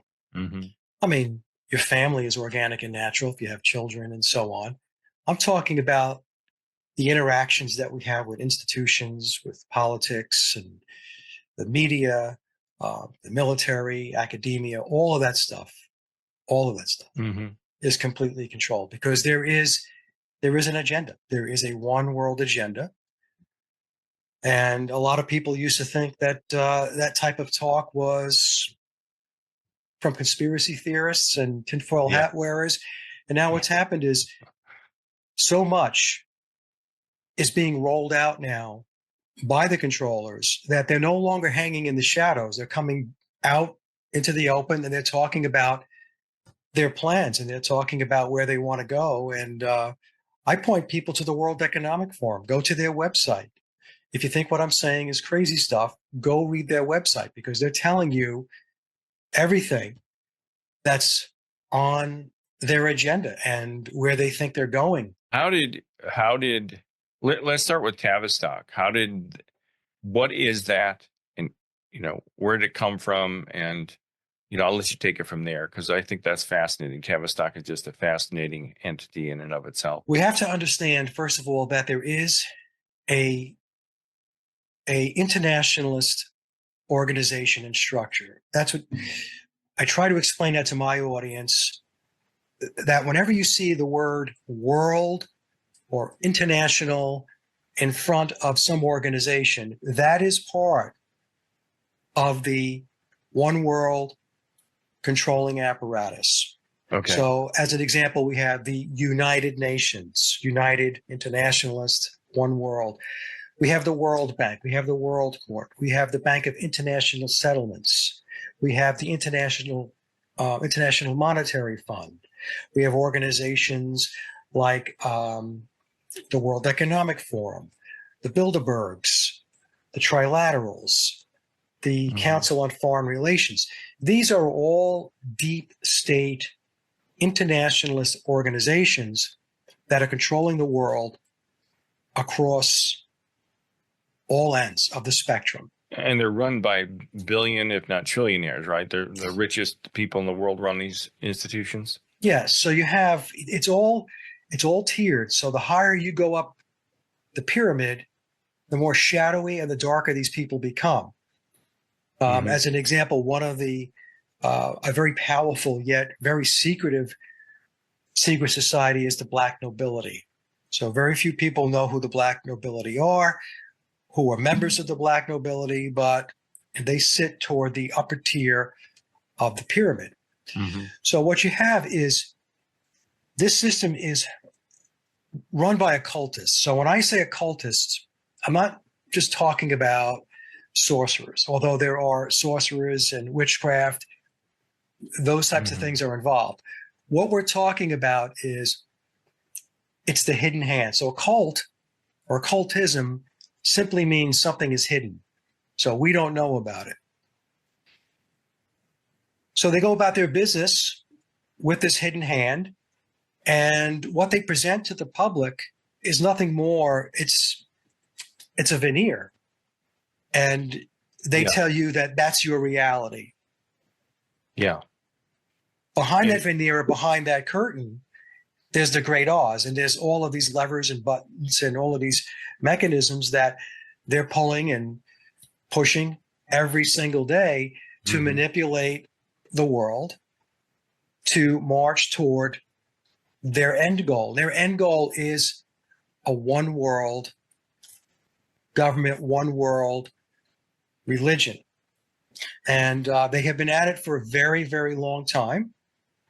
And I've argued that really the internationalist system that's in place today really has been alive and well, and really got a lot of traction after World War II. It existed before that, clearly, but it was after World War II that they set their sights on the United States. Before World War II, they were focused on Europe. So it's divide and conquer. So during World War I, that's where they were focused on making the changes they needed to make within the nation states in Europe. And then once they got to World War II, then the bullseye was on the U.S. So you have this kludge of secret societies, and I oversimplify it by saying it this way, but it's an effective way to explain it. Think of it as the overarching secret society is Freemasonry. And then within Freemasonry, you have multitudes of secret societies that work together, and they have a common goal. The common goal is to control. It's world domination. It's world control. And the one thing that the controllers are very good at, that we, the masses, are not very good at, is they are able to set aside their differences for the larger goal. So it's not to say that they don't have disagreements and there aren't factions that have friction between them within the pyramid of power, but they're able to sit down and say, okay, look, let's keep our eye on the ball. Let's get into the end zone. And then once we're there, once we achieve what it is we're looking to achieve, then we can sit at the table and we can hash through what our differences are, and we'll get that resolved. Whereas most of the population does the exact opposite. Nobody wants to march into the end zone until all of their idiosyncrasies and their differences have been resolved beforehand. And then, hypothetically, they will move forward. But as you know, since all of these different positions and ideas and thoughts and positions that people have can never be resolved satisfactory to everybody's satisfaction, they're not going to move the ball forward. And again, I'm talking about the masses in general, but the controllers themselves are very, very good at being able to set aside their differences and move forward. Okay. You know, so, and Tavistock is part of that internationalist structure.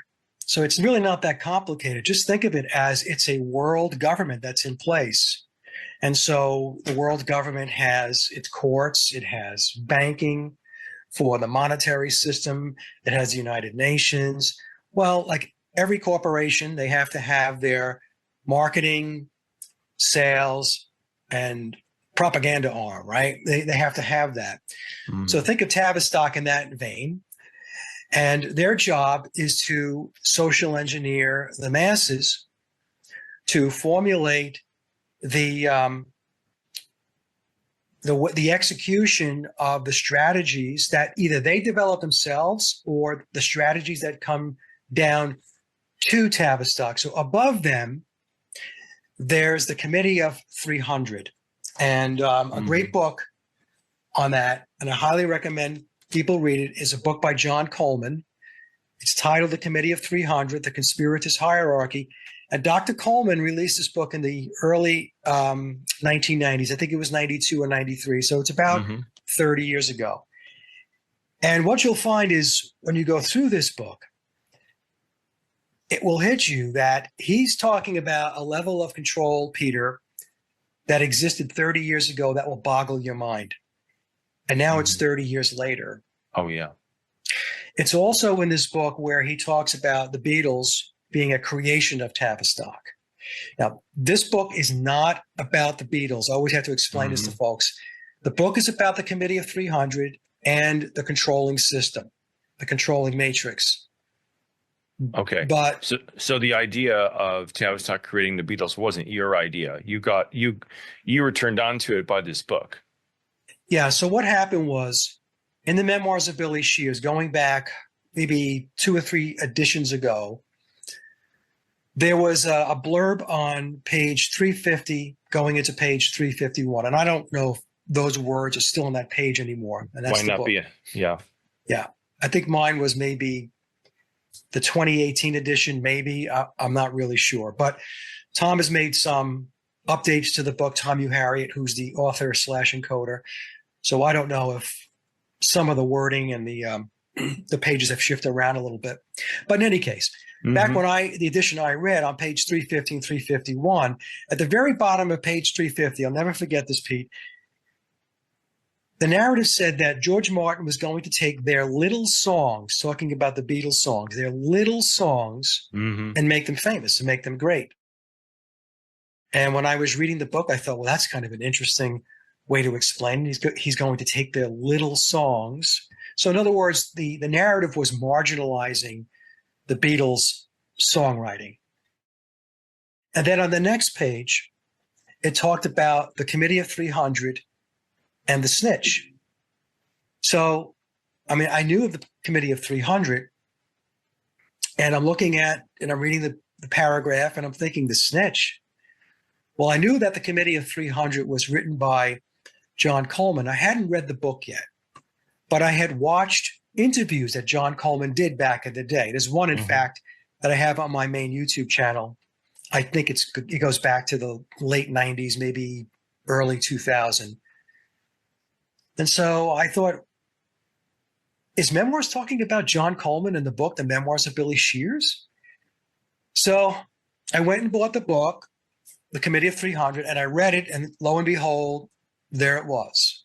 So there's about maybe 8 to 10 mentions in the book about Tavistock and the Beatles. And Coleman talks about how Theodore Adorno was heavily involved in the writing of the Beatles' music. So this is something that he talks about.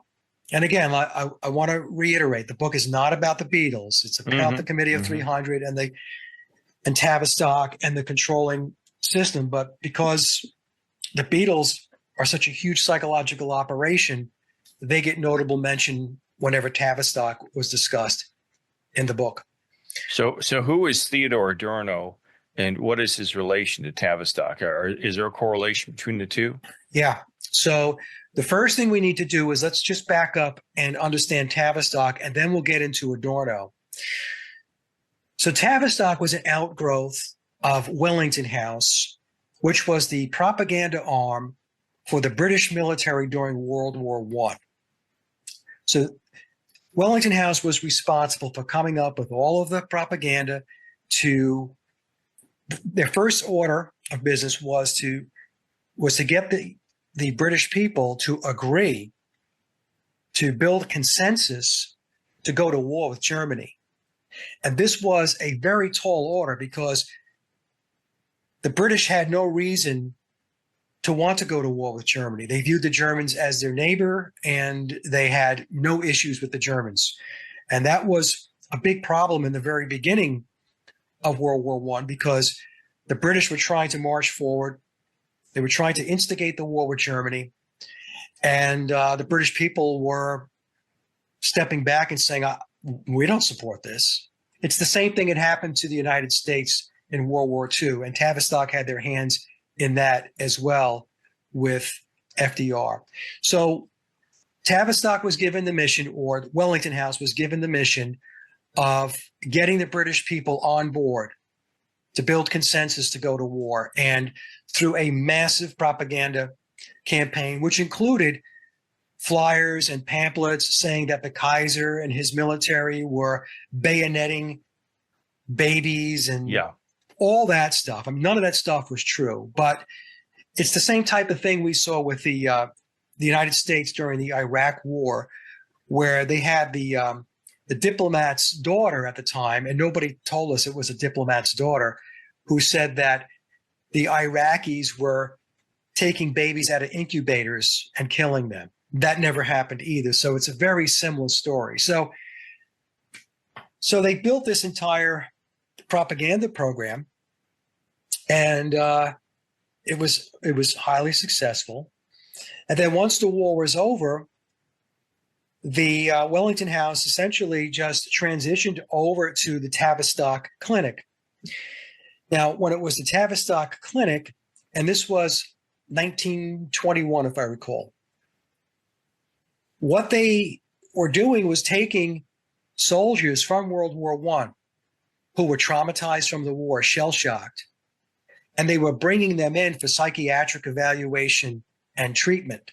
Mm-hmm. Very dubious.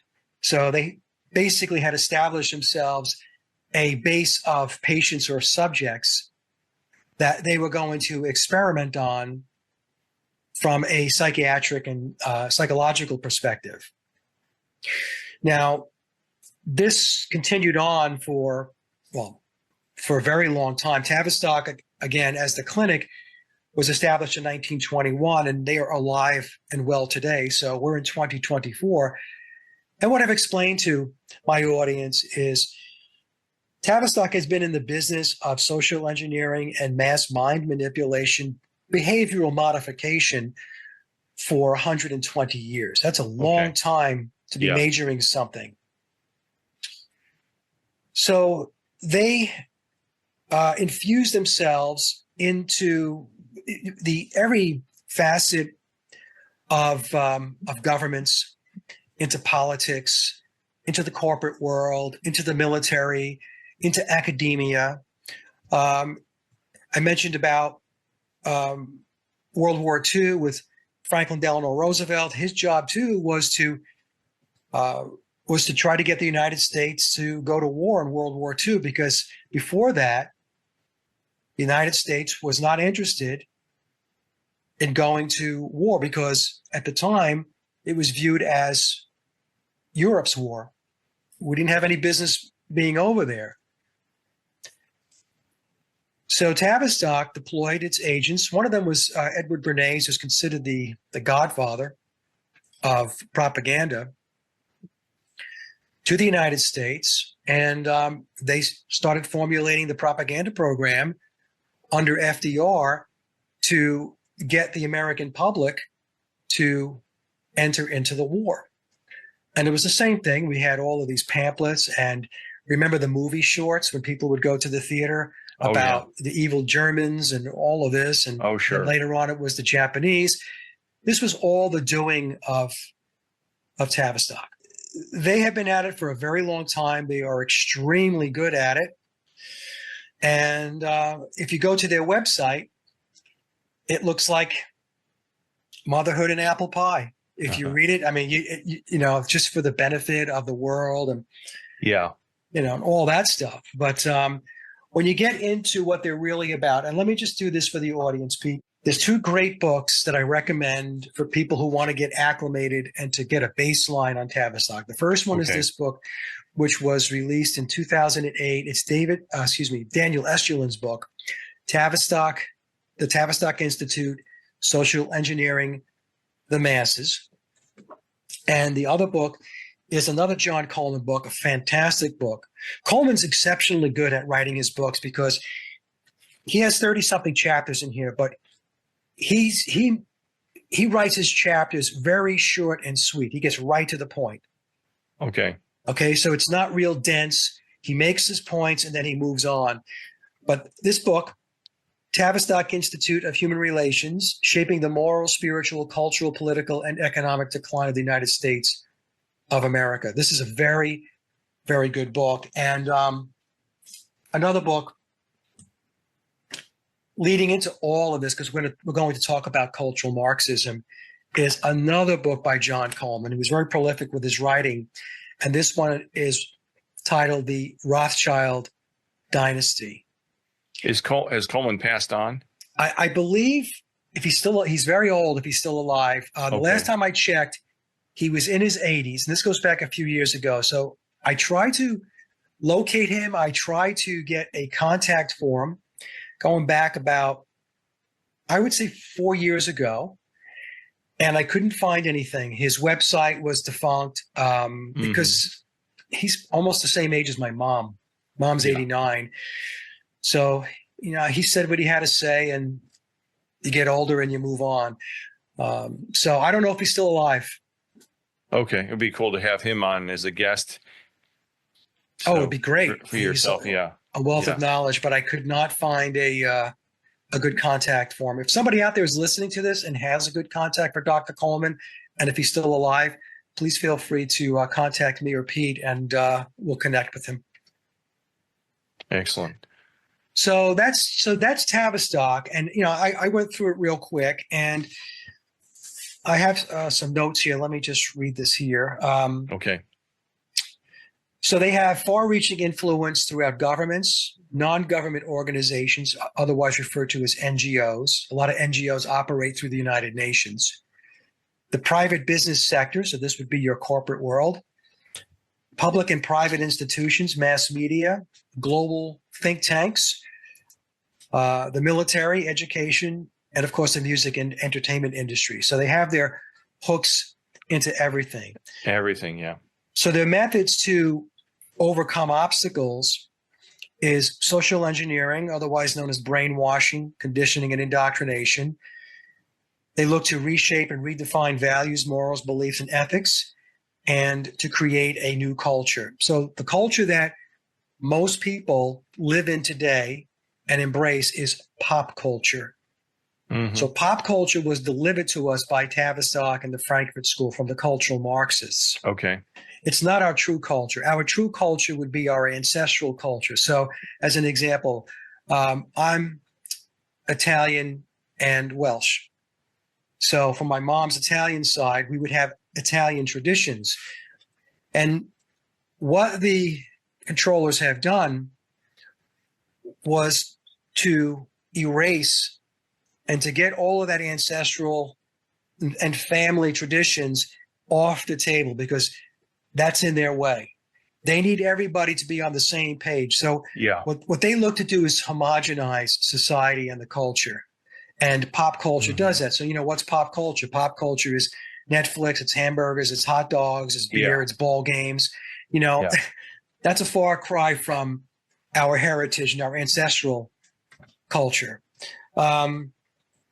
So they look to break down traditional structures, and we'll get into this. So when we talk about traditional structures, we're talking about family values, beliefs, and institutions, such as religious institutions. They have had an all-out war on Christianity because they need Christianity out of the way, and we'll get into that in a little bit. They implement a diametrically opposing framework to the existing structures. So this would be like the counterculture of the 1960s would be a good example of that. Free love, drugs, androgyny, multiculturalism, moral equivalency. Who's to say that that's wrong or who's to say that that's right? Everybody has a different perspective. And we'll get into that too. That gets into critical theory and the Frankfurt School. And just real quick, I just want to mention that when I think of the 60s and the hippie movement, I was just a little kid. I was like 2, 3 years old. But when I look back in the history books, it seems like it just appeared out of nowhere. Yeah. And that to me is part of it. They engineered it to come in at this time when the youth was vulnerable, was spearheaded by the Beatles. At first, maybe it was Elvis, but then the Beatles kind of blew the doors open. Right. And everybody started growing their hair and doing drugs. And then the hippie movement just appeared.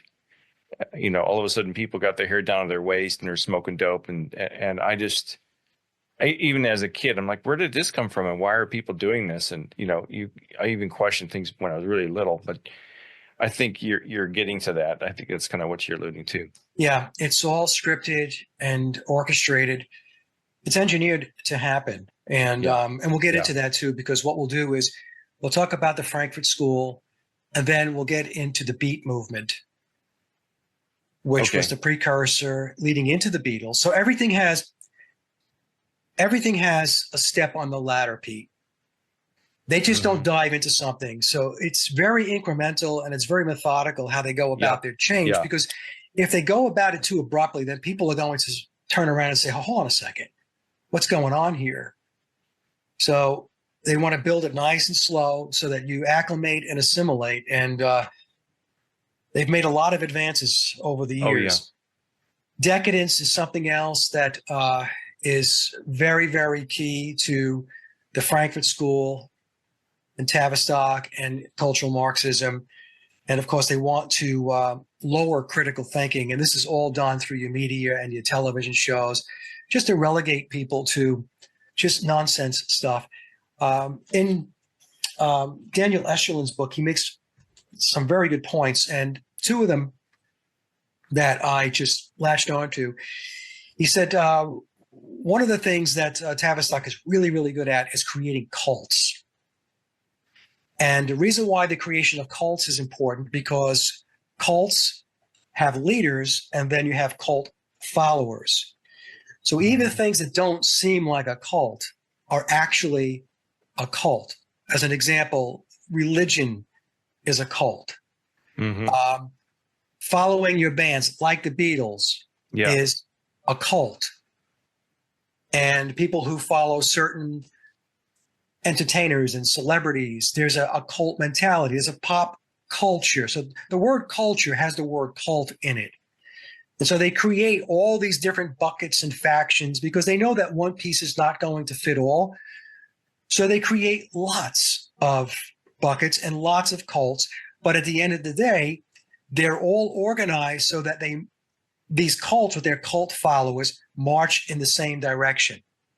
Even if it's not obvious, but if you take a look years down the line, you're going to see, hey, they're all turning this way. Right? And we'll get into that in a little bit as well. The common thread that we'll find with Tavistock, with the Frankfurt School and cultural Marxism is a common thread of, I'll mention Tavistock in a second. I said there was 2 points that Daniel Eschelin made. Let me go to that now. The other point that Daniel made is Tavistock looks to relegate the adult mind down to that of a child's thinking. So that's where we lose the critical thinking faculties. Everything becomes very based in emotions, very reactive. People are not thinking rationally and logically. They're not listening and to a point, counterpoint. They're very reactive. They're very emotional. And a lot of times what happens is they lash out. They become angry. And even there's times when it resorts in violence. It's like a tantrum, like a child having a tantrum. It's like, right, they're having a tantrum. And one of the reasons why they love this is because, and we see this now taking place in the UK, in England, where they're having all these riots. All of these riots that are taking place, they've all been orchestrated and instigated with agent provocateurs, because from the controller's mindset, the more out of control something is, the more they can come out and say, we have to institute control. Mm-hmm. So right, it's problem, reaction, solution. So they create the problem. The solution's going to be, reaction's going to be, people are very upset and angry, and they're distraught and they're nervous about what's going on with all this violence. And then they present the solution. It's like, oh, well, you know what? We can squash this. We will need more surveillance, a bigger police state. This is, and this is why we need things like digital ID passports, so we know that, who everybody is. And this is why we need facial recognition software. Yeah. Right. So they create all of this stuff. And so I was going to say the common thread with all of this, when we talk about Tavistock, Frankfurt, and cultural Marxism, is there's a psychological piece to this, behavioral modification, as I mentioned before, and hedonism. So those two things go together: behavioral modification, psychological manipulation, and hedonism or decadence. Because the hedonism and the decadence, what that does is that breaks down society, breaks down society norms. And from the perspective of the controllers, this is, they view this as an alchemical process. So in order to bring about the new, you have to eliminate the old or the existing. And this is a tenet that Crowley teaches as well. He talks about, in order to bring in the new, nothing from the previous can exist. So you to have to erase it. So undermine the Christian values, they turn the population into hedonists. So we focus more on self-pleasure, pornography, sexual gratification, booze, drugs, and we become so immersed in that. It's a form of control, and then they can do what they want with us. And you're leading to that, but that's like, I've seen it firsthand. I look around me, like everybody's wrapped up in their Teslas and there's a Dunkin' Donuts that opened up the street down from me. We've got 2 Dunkin' Donuts now for some reason. The line of people was down the street on the sidewalk for donuts and coffee. I'm like, why? I mean, but because they just think it's just donuts and coffee. But that's a whole nother thing. But it's kind of the same thing. They distract us with sugar and fast food and food deserts and things. That's the pop culture. Yeah. Exactly. No, you're right on point, because we had a similar situation going back a few years ago when they opened a Krispy Kreme in my town. And I can care less about Krispy Kreme donuts. Yeah. They're donuts, right? Yeah. And they have coffee. So what? So does 500 other stores. Yeah. Right, within the vicinity. And it was the same thing, Pete. There were people lined up. You would think that they were handing out money. Oh yeah. And I could not believe the line all around the Krispy Kreme. And really? This is the problem. Yeah. It was unbelievable. It was the same thing. And this is the problem that we have with society. And the problem is very few people take the time to step back and assess it, because they're so wrapped up in all of the materialistic goodies that are presented to them on any given day. Like you said, whether it be donuts, whether it's going to be TV sets or the new phone or the new car, whatever. People are completely caught up in this materialistic world. Yes. Yeah. And what that does is that pulls people away from their spiritual connections. And we've gotten to the point now where a lot of times when we talk about spiritual connections, and when I'm talking about spiritual connections, I'm talking about connection back to source, the creator, God, back to the divine, understanding more about metaphysics. You're contemplating what your purpose is in life, why are you here? Are you actually here to stand online at the Krispy Kreme because a new store opened up? Is that really why you're here? So they don't want any of that because they don't want people philosophizing. They don't want people being introspective. They don't want any of that stuff. They want everything to be at a very basic, at a veneer, like I mentioned before, very topical, and just to go about your homogenized life and just go with the flow. Yeah. Don't stir up any problems. So anyway, so that's Tavistock, and going through some of the attributes of what it is that they bake into their agendas and into their initiatives. You know, the Beatles were a psychological operation, a massive psychological operation, as was the entire British invasion. Now, Tavistock is out of London, and there's a good reason why they refer to the British invasion as the British invasion. It was because it was the British secret societies, along with secret societies across the world, including those here in the United States, who were looking to usurp the current system and to begin the process of breaking it down and implementing their one world order. Now let's talk about the Frankfurt School, and that will lead us into Theodore Adorno. Okay. So Tavistock originates out of Wellington House, and there's a history before that as well, but I won't get into that. We'll just start with Wellington House going forward. That's 120 years of history. I think for the purposes of our show, that'll suffice. Yeah. The Frankfurt School was established in 1923. So think of it as 2 years after Tavistock formed the Tavistock Clinic. Coincidence? No, not really. I should also mention that Tavistock, Sigmund Freud was their poster child, and I mentioned Edward Bernays was also part of the Tavistock system. Now, the Frankfurt School was not a school in itself. It was really an adjunct to Frankfurt University, and it was comprised of Marxist intellectuals at Frankfurt University in the 1920s and the 1930s. So think in terms of you had this think tank of Marxist intellectuals that were operating for about 2 decades.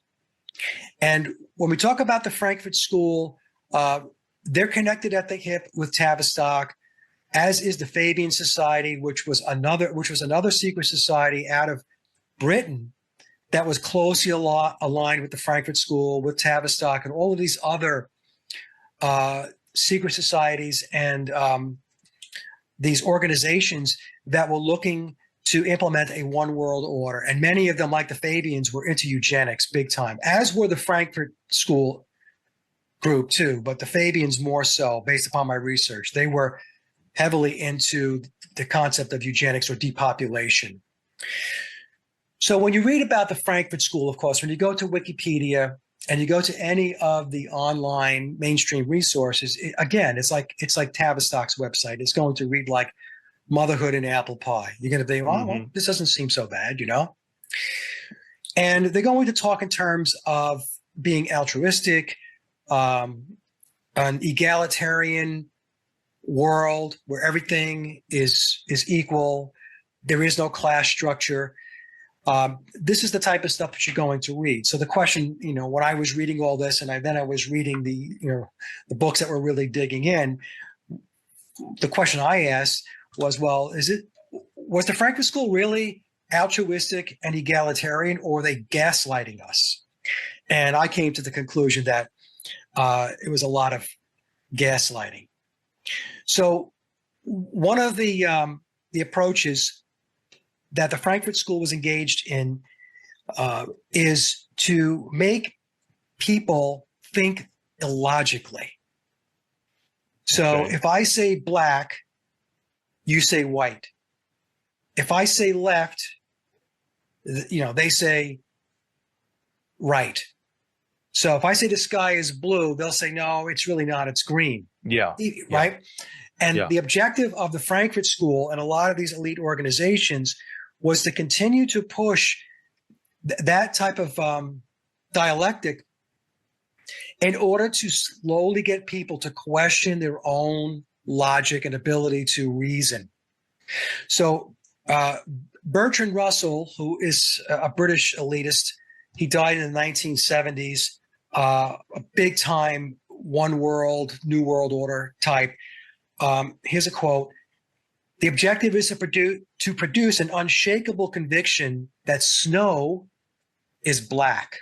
And that's what I was talking about. Now, what the Frankfurt School, the way they looked at that and said, well, if we get to gray, we win.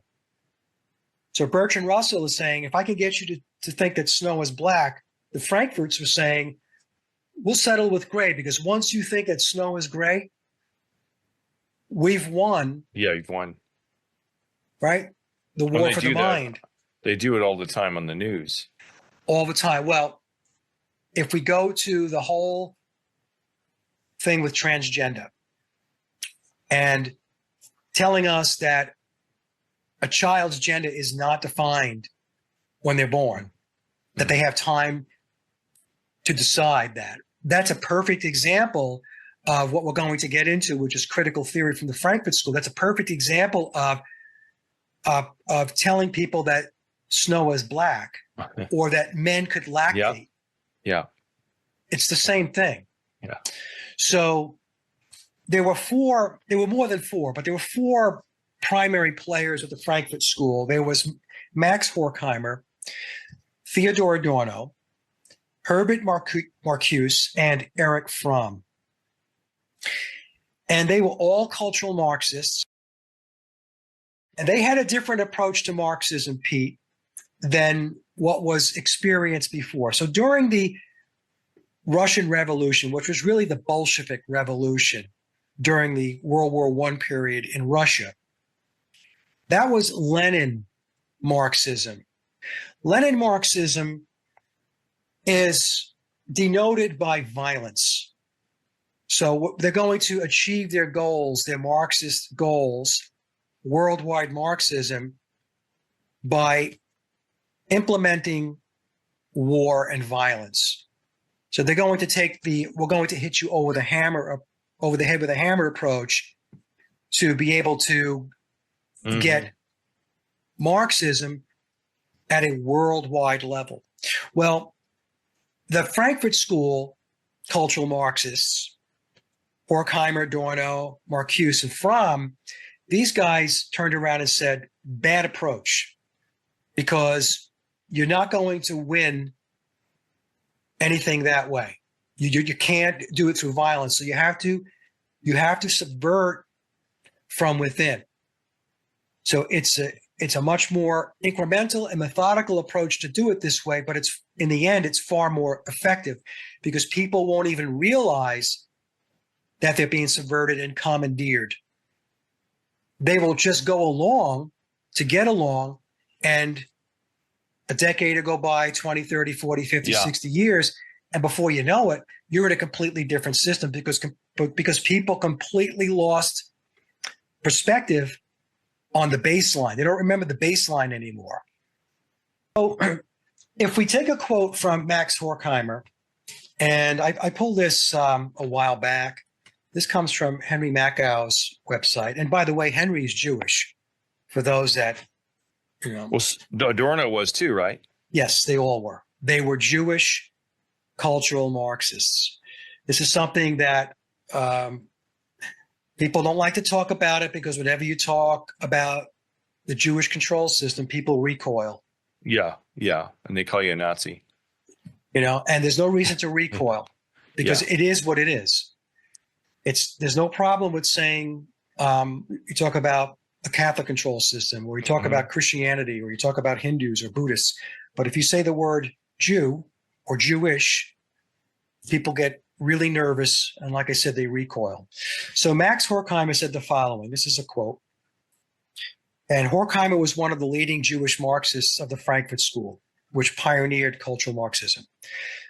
The revolution, and he's talking about the Marxist revolution, won't happen with guns. Now, remember, it was saying, hey, Lenin had it all wrong with his guns and his violence. Rather, it will happen incrementally, year by year, generation by generation. We will gradually infiltrate their educational institutions and their political offices, transforming them slowly into Marxist entities as we move towards universal egalitarianism. So they keep talking about, universal egalitarianism, but that's really not what they're talking about. I mean, really, it's to pigeonhole the population, the masses, into a one world Marxist state. That's what they're looking to do. And interestingly enough, back in the early 1900s, this document came out. It's called the Protocols of Zion. And I've had this for many years. It's not easy to find on the internet anymore because they don't want anybody reading it. Okay. But what it is it's a document which is basically the game plan of the Jewish Marxists and how they're going to go about changing the world. And as an example, I'll read only some of the bullets here, not all of them. Okay. Place our agents and helpers everywhere. Take control of the media and use it in propaganda for our plans. Start fights between different races, classes, and religions. Use bribery, threats, and blackmail to get our way. Use Freemasonic lodges to attract potential public officials. Appeal to successful people's egos. Money. Appoint puppet leaders who can be controlled by blackmail. Replace royal rule, in other words, monarchies. How old is this document? How old is it? This goes back to, I think it was 1904, 05. Okay. All right. So let's just say about 120 years ago. Yeah. Okay. So I'm not going to go read through all of this. It's not a very big document, but everything is here. Now, when you read it, you're going to see the game plan unfold right before you, and you're also going to see that a lot of this stuff is already well underway, if not already baked into the cake. Yeah. Some things are still an open switch, but it's very important for people to read stuff like this, because when you read the Protocols of Zion and then you get into the Frankfurt School, you quickly realize that they have the exact same ideology. So they must be working together. Yeah. So it's all part of the same thing. It's a long-term ideology that has been in place for a long time by communists. And communism is a Jewish ideology. A lot of people don't know that either, but it is. So now with the Frankfurt School, they came up with what is referred to as critical theory ideology. So the critical theory divides the masses into two categories: oppressors and victims. So just think about that. Today, what do we have? We have oppressors and victims.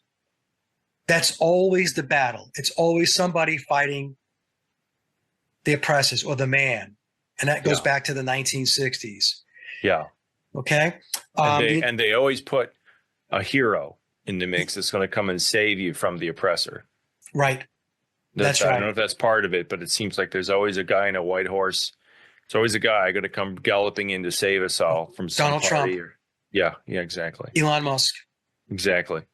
Okay, these are the guys that are going to ride in, like you said, Pete, on the white horse. Yeah. And they're going to do battle on your behalf. You don't need to do anything. You can tweet all day long. That's fantastic. Continue to tweet. If you're allowed. But let Elon and Donald Trump and whoever else, let them take the bad guys on. Yeah, exactly. Okay. And folks, what you have to understand is all of these people, Musk, Trump, they are all part of the controlled system. They're all part of it. The very system that oppresses you is not going to magically become unoppressed and free you. It's just not going to happen. Okay. No, so I completely agree. Yeah. Their premise is to keep your head in their system. So the political system is a uniparty. It's one system. And they play off of each other as if there's two distinct factions out there. But at the end of the day, they're one and the same with the same goals. And I've tried to explain this to many people, Peter, over the years. We did not get to where we are today with the system because two parties were fighting each other. Two parties were working together with each other behind the scenes to move the ball forward while giving the perception that there are differences. Well, if I'm not mistaken, our original government back in the 1700s was there weren't parties. I don't think George Washington was a Democrat and Jefferson was a Republican. I don't think they did. I don't think they believed in a party system back then. Yeah, you might be correct. I'm trying to remember going back. I did some reading about that years ago. But in either case, what we have today, whether they had parties or not back then, today it's just one big club. Yeah. And we're not in it. I mean, just take a look at everything that goes on, all the crimes that are committed, and nobody's held accountable. Oh, exactly. Nobody's held accountable. So critical theory, which came out of the Frankfurt School, again, divides the masses into two categories, oppressors and victims. And the intent was to destabilize society and to destroy the, quote, oppressive order. So one of the ways they did this was through feminism. So let me give this example. So they want to eliminate the traditional family nucleus because that's in the way of this one world communist state. And so what they did was there was two things. There was a war on the male, and it was also a war on women. And people think, well, a war on women, yes. So going back to the very beginning of time, the traditional family nucleus consisted of the husband or the father, which was the provider and safety, the hunter, and so on, provider. And we had the wife or the mother who would take care of the children and maintain the home. And so there was that synergy. Yeah. And it's traditional, and it's not just traditional here in the United States. It goes back through the beginning of time, through all cultures. Sure. Now, some people might want to argue that in certain family dynamics, it was somewhat different. That's okay. It's okay if it's somewhat different, as long as the balance is reached and there's an agreement between the man and the woman, the husband, the wife, or whatever, that's how they're going to work it. But the cultural Marxists, the Frankfurt School, were not interested in a balance. They weren't interested in an agreed upon dynamic. So what they did with feminism was they turned around and they went to women. It was a full-fledged propaganda war on women. And they said to them, look, why are you home taking care of the kids? Yeah. Why are you doing that? Why are you interested in taking care of the house? Why are you doing that as your husband gallivants off to work and he's making money and he's able to go traveling or whatever, the husband did for a living. So what they did was, this is going back to the Bertrand Russell quote, where they're going to convince people that snow is black. Critical theory basically is gaslighting. It's getting you to believe something, a belief that you have is not a valid belief.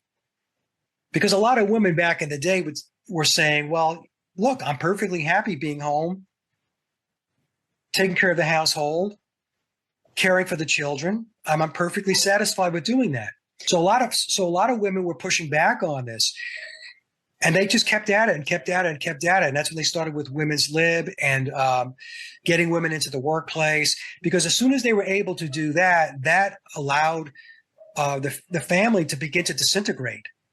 Now, the mother was out of the house. The father was out of the house because he was working. That would lead to the children going to preschool care, going to school during the day, after school care. So the children then had limited interaction with their biological parents, essentially almost becoming wards of the state. And so there was now influences on the children where the kids can be conditioned and propagandized with curriculums, whether it be in school or outside of school, to start to shape their minds. And the other thing that they did was, in order to get the women out of the ladies out of the house, was to create an economic and financial situation where it became so expensive to be able to own a home, right? Because back in the day when I was a kid, my mother stayed home. She cared for the children. Dad went to work. And in fact, Dad had basically two jobs. One was like a part-time job, but he had a full-time job and a part-time job. But we had a nice house on Long Island. We were, basically blue-collar, middle class. Sure. And we were able to live that way. But then, as time went on, future generations could not afford to have that type of home on one income.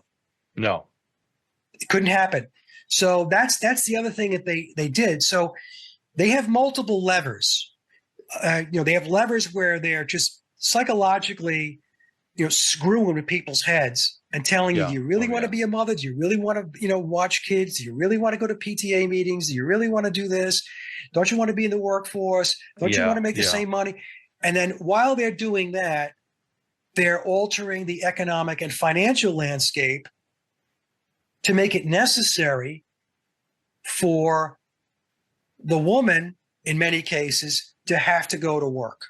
And if you look at the condition of our country, just in the United States, the violence and the kids that are killing each other and shooting up schools, and how it's just had this horrible effect because there's nobody at home now.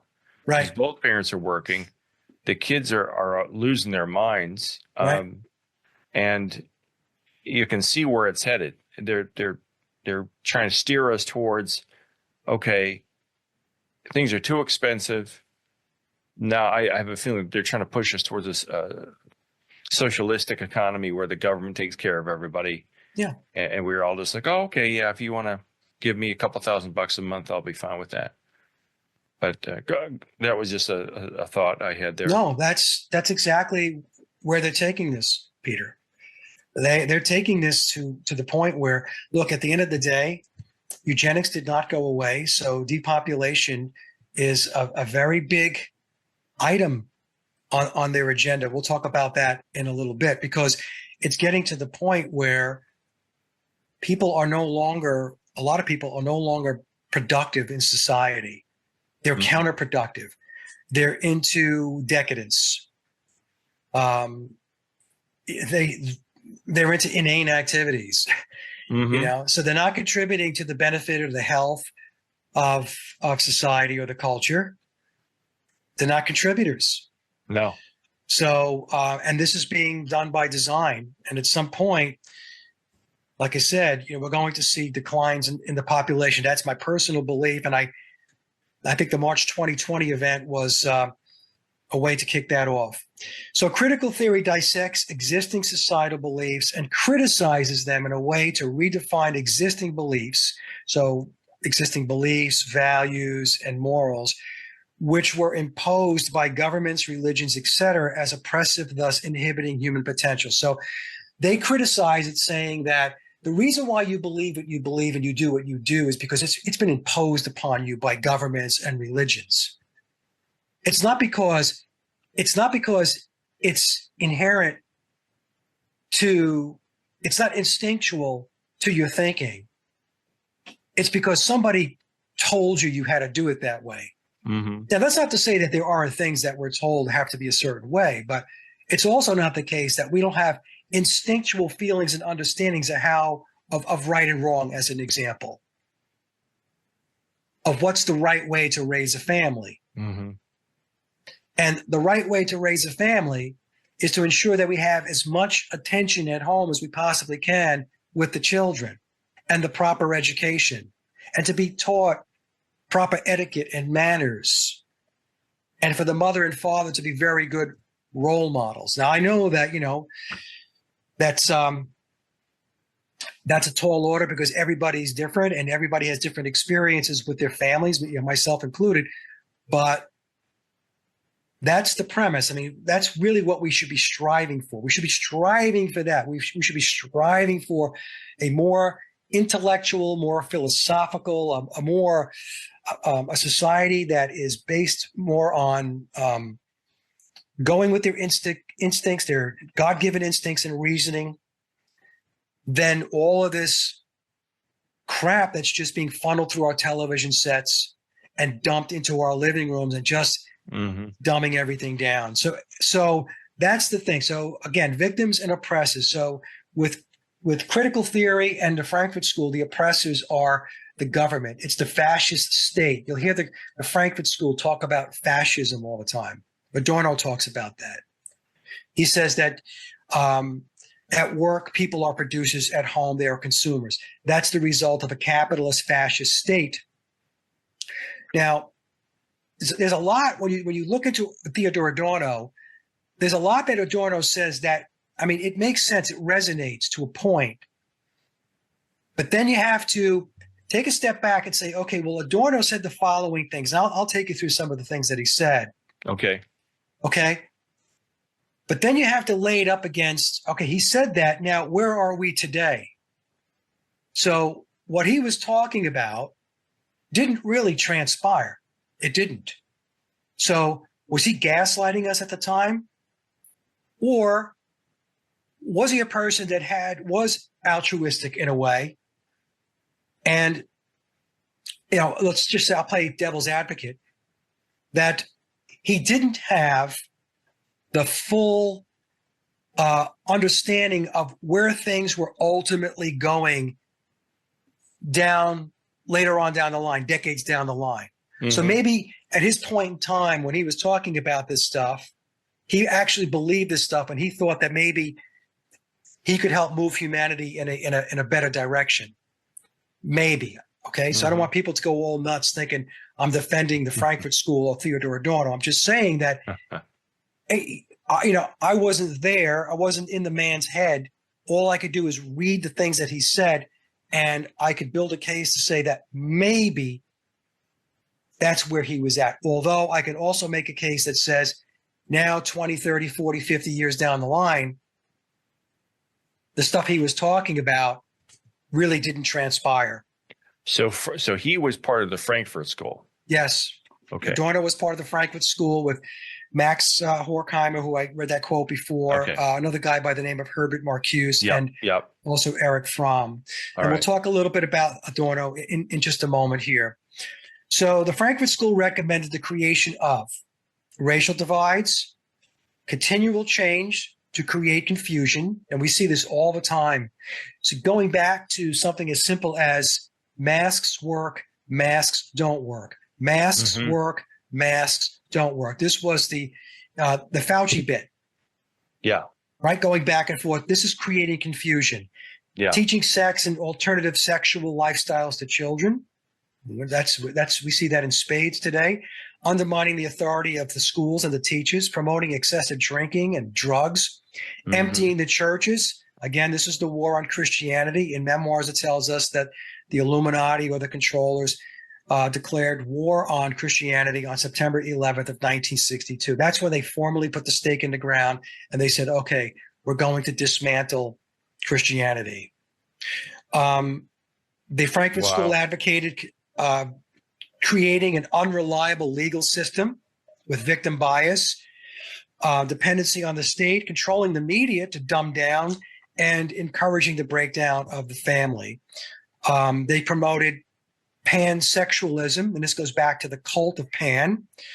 And when we talk about promoting pansexualism, we're talking about the search for pleasure and overthrowing traditional relationships, going back and breaking down the family and the traditional relationship between a man and a woman and their children.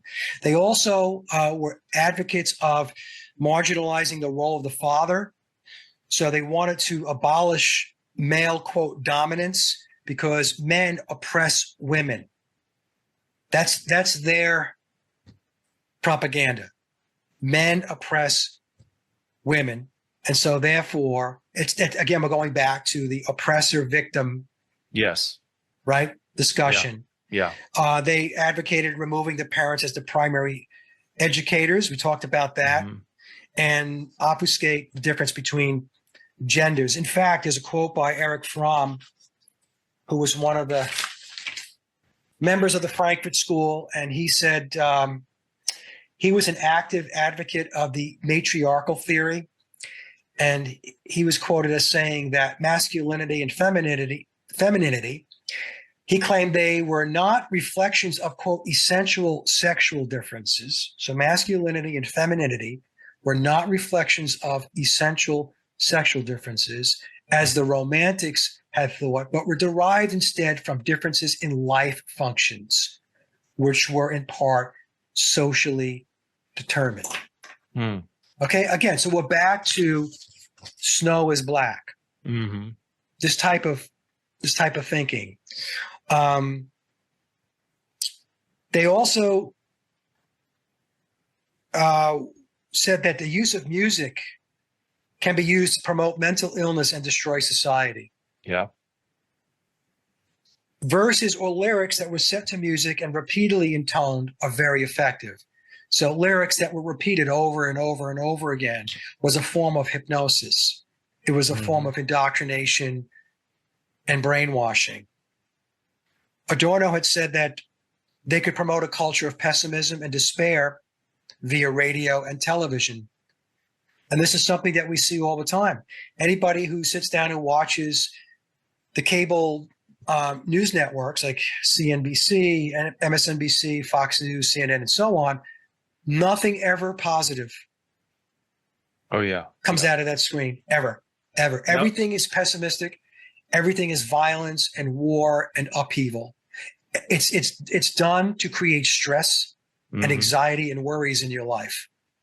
Now, about Adorno, you've touched on him a little bit here, but in his studies, his published studies, on the surface, he claims he was anti-pop culture. Yeah.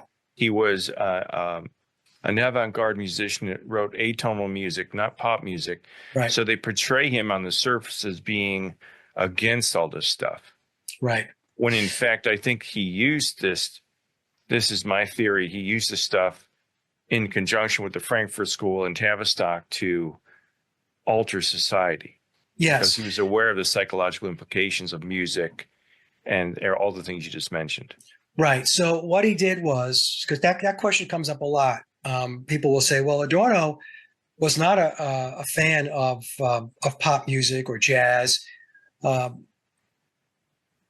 he did, though, was he leveraged that music to push forward the Frankfurt School's cultural Marxist agenda, this, quote, egalitarian end state that Max Horkheimer was quoted as talking about. So if we take the Beatles as an example, so the Beatles started off very pop oriented, right? They're beginning their early songs going back to Please Please Me and With the Beatles, pretty much straightforward rock and roll. But if we take a look at the evolution of their music from Please Please Me, which was released in March of 1963, up through, let's just pick Revolver, their seventh album, and we take a look at how the music moved and changed in sophistication, that, in my opinion, that is the direct influence of Theodor Adorno shaping the music to move it into a certain direction so that it will support the cultural revolution. So it would support the counterculture. And it moved into more of an atonal, a lot of Lennon's and Harrison's too, moved into more of an avant-garde genre and very strange and out of the out of left field type of music. Right. Whereas Paul and Ringo, well, Ringo's not really a factor altogether, but Paul's was still his progression got more orchestrated and elaborate. Right. Right. And if we go to like Revolution number 9, when you think about that, that's avant-garde atonal in a way. That's a collage of stuff. Yeah. Yeah. Right. And then you got Lennon in his solo career with Yoko Ono and the avant-garde, and really, again, atonal types of, it's in that realm of atonal. It's not tonal. It doesn't have a core. It's all over the place. So folks, if you're not familiar with atonal music, a best example would be listen to an old horror movie where the piano was just all over the place. I'm just, Yeah. Right. That's a good example of atonal music. If you want a good example of making everybody think things are black, Yoko Ono's music and John Lennon's Yoko Ono's music, for the life of me, they've been trying to convince me, right, since I was a child, that her screaming into a microphone that is where it's at when it comes to avant-garde. And right. And I'm like, there is no way you can ever convince me that a woman screaming to a microphone is music. But they've desperately tried to tell us that music like that is music. Right. I think that's just an example to pull the Beatle crowd in. That's a perfect example. It's a perfect example, and it was, even Lennon was advocating that, pushing how brilliant she was and that she was ahead of her time, and very few people really understood Yoko Ono's genius. It's the same thing, Pete, with the CIA created modern art. They knew that modern art was just a bunch of nonsense. So if we just put a canvas up and somebody throws 3 dots of red paint on it, yeah, right, and you're told that that's brilliant. And people would look at it and stare at it in museums and go, just those 3 dots, or just, I don't know how he did it. Well, yeah. That was the CIA. That was another psychological operation to get people to think irrationally, because a rational person would look at a white canvas with 3 dots and say, "Are you kidding me? That's a white canvas with 3 drops of paint on it. I'm moving on. I'm going down to to the diner to get a sandwich." Yeah. But it got people into this mindset where they were accepting irrational, illogical situations and presentations and embracing them. Well, so Adorno, when you think about what Adorno, and I do believe Adorno was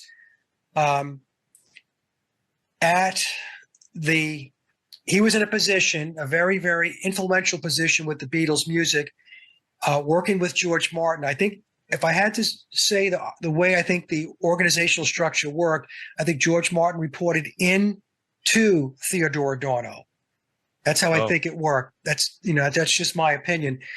And so when we think about what we were talking about before, the progression of the Beatles music, starting with Please Please Me and with the Beatles, very basic stuff, and then you start getting into Help and then Revolver. In fact, with Revolver, the take on that was, now the Beatles are moving more into music that doesn't make you move, it makes you think. It's thinking person's music. And then, of course, we get into that's Rubber Soul. I think I said Rubber Soul, I hope. Then we get into Revolver. And then from Revolver, of course, we get into Sgt. Pepper. But that was all table setting. And Sgt. Pepper, of course, kicked off the psychedelic era, and drugs, free love. And anytime there's a discussion about the Beatles, a documentary, and I know you can attest to this, they will almost always talk about how influential the Beatles were to culture change. Oh, absolutely. So it was everything. It was the music. It was the way they dressed. It was even the way they spoke. And Tavistock creates all of these genres, Pete, as you know. And even if bands were not in on the PSYOP per se, in other words, bands were signed or recruited, the thing is, they operated within that genre's parameters. So in other words, let's just say classic rock as an example. So they would come in and they play within that genre of music, classic rock or the British Invasion. Mm-hmm. It's a process of emulation. So they didn't actually have to be schooled in what the end game goal is of the New World Order or the control system, the One World Order. A lot of these bands, they were put in a position where they emulated the style of music. They emulated the lyrics. They emulated the singing. They emulated the way the music was presented, whether it be the way they dressed or the way the album covers were reflective of occult symbolism and stuff like that. Because I get that question a lot too. People will say, well, every single band was, signed on a dotted line on this thing. I said, no, not every single band. There were key instrumental bands that were leading the way. And yes, they were in on it. But you have to understand, like most people don't know, when you get signed to a label, the label takes over and tells you how to dress. Yes. They tell you what songs are going to be in the album. They tell you what key they're going to be in. I think the big producers who are run by something else manipulate the sound to make it more.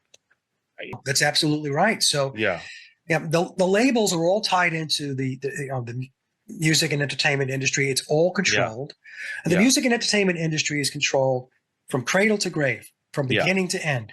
So if you're going to be in that system one way or another, you are going to lose your voice. You are going to lose a level of your creativity and your vote or your voice in what goes on. Because at the end of the day, they're going to present it this way. Look, this is a business. It's our business. And we're going to tell you how you've got to put this together, because whether you like to hear it or not, Mr. or Mrs. Band or artist, you are a product.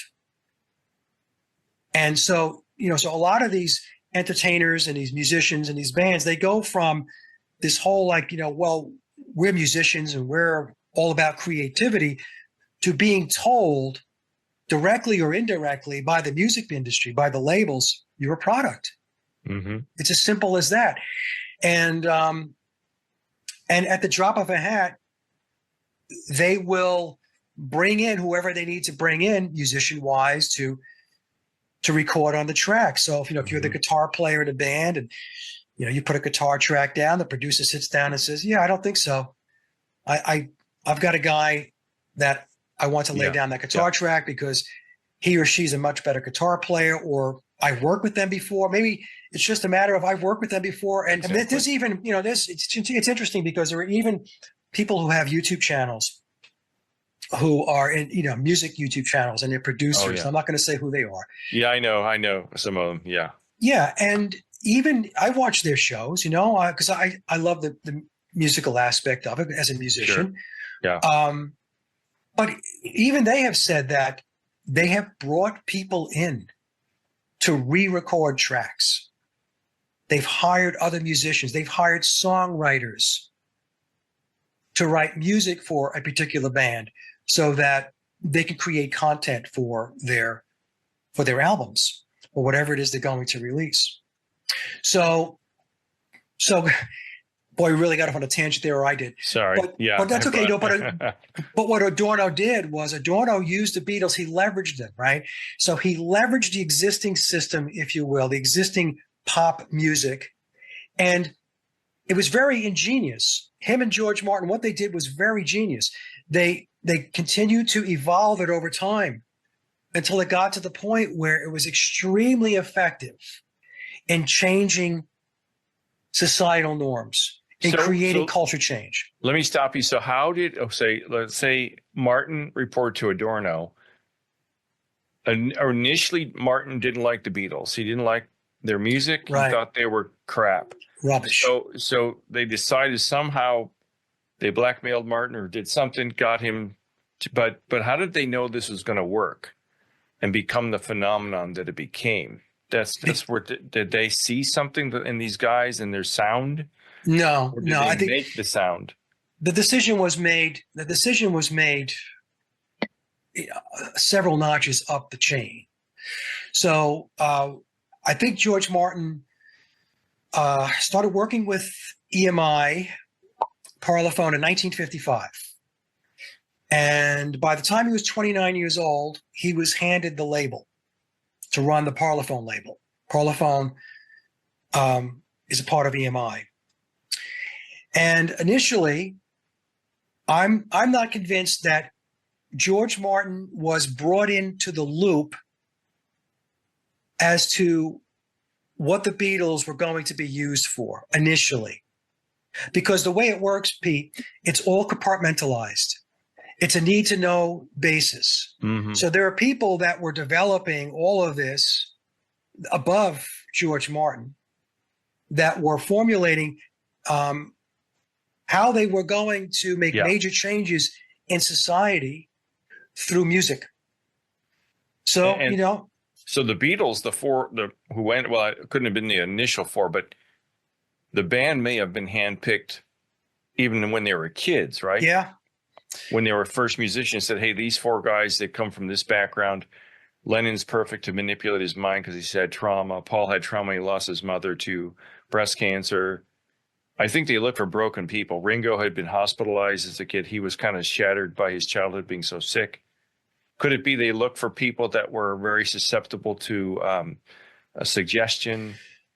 Yeah, yes, and families that are somehow connected into the system. Oh, okay. Okay, so now, interestingly enough, if you go on the internet and you try to find a lot of information on Paul McCartney, or biological Paul McCartney's father, Jim McCartney, you're not going to find a lot. Mm-mm. Which is very strange, because here we have the father of arguably one of the most famous musicians of all time. Yeah. And there's essentially very little on Jim McCartney. No. Now, in memoirs, it tells us that Jim McCartney was steering his son away from Christianity. So that's a little hint there that something was going on. Now, I'll get back to this in a second here. Okay. But you're on a good point, especially like with Lennon. Lennon had a lot of trauma. He lost his mother, who was raised by his Aunt Mimi. His father, Freddie, was nowhere to be found. A lot of people also don't realize that John Lennon really had a dislike for Christianity early on in his life. Mm-hmm. There's some stories in the book, The Lennon Prophecy. It's a book I read. The author's name is Joseph Niezgoda. And some of the stories that Joseph relays in his book are actually quite disturbing as far as Lennon's dislike for Christianity.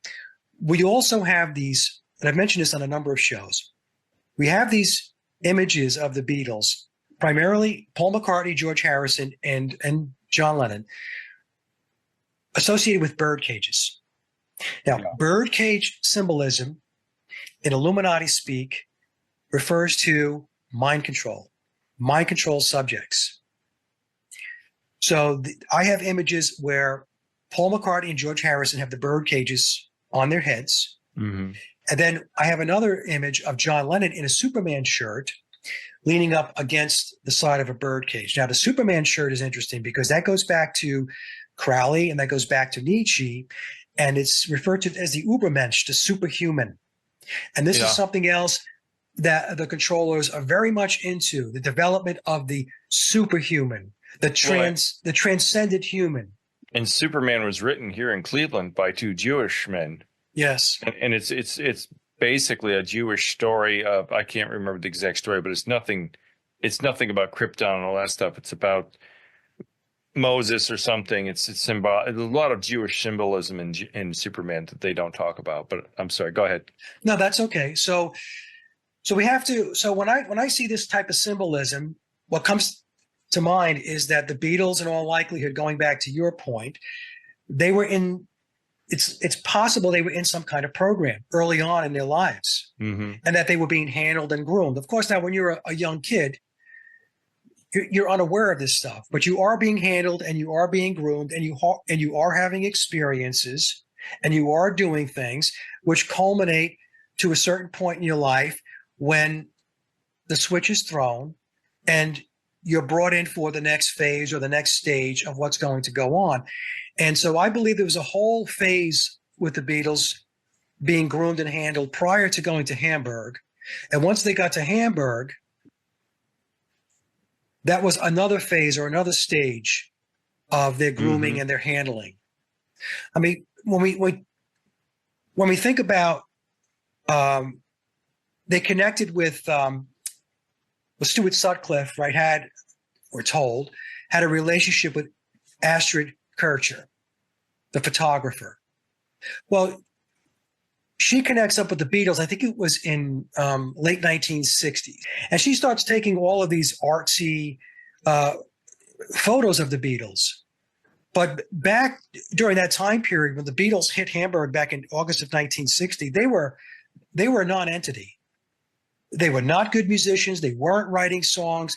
So I see this again as table setting. This is the type of thing that takes place where certain people are introduced into the equation in order to create the backstory. Right? It's the same thing with Klaus Vormann. Yes. Okay. And if we take if you want to pick on another band, Tom Petty. I remember watching a documentary on Tom Petty when Petty was nobody. There was still all of this footage, video footage, film footage of him when he was not on anybody's radar. So who was like, why is somebody following him around? Yeah.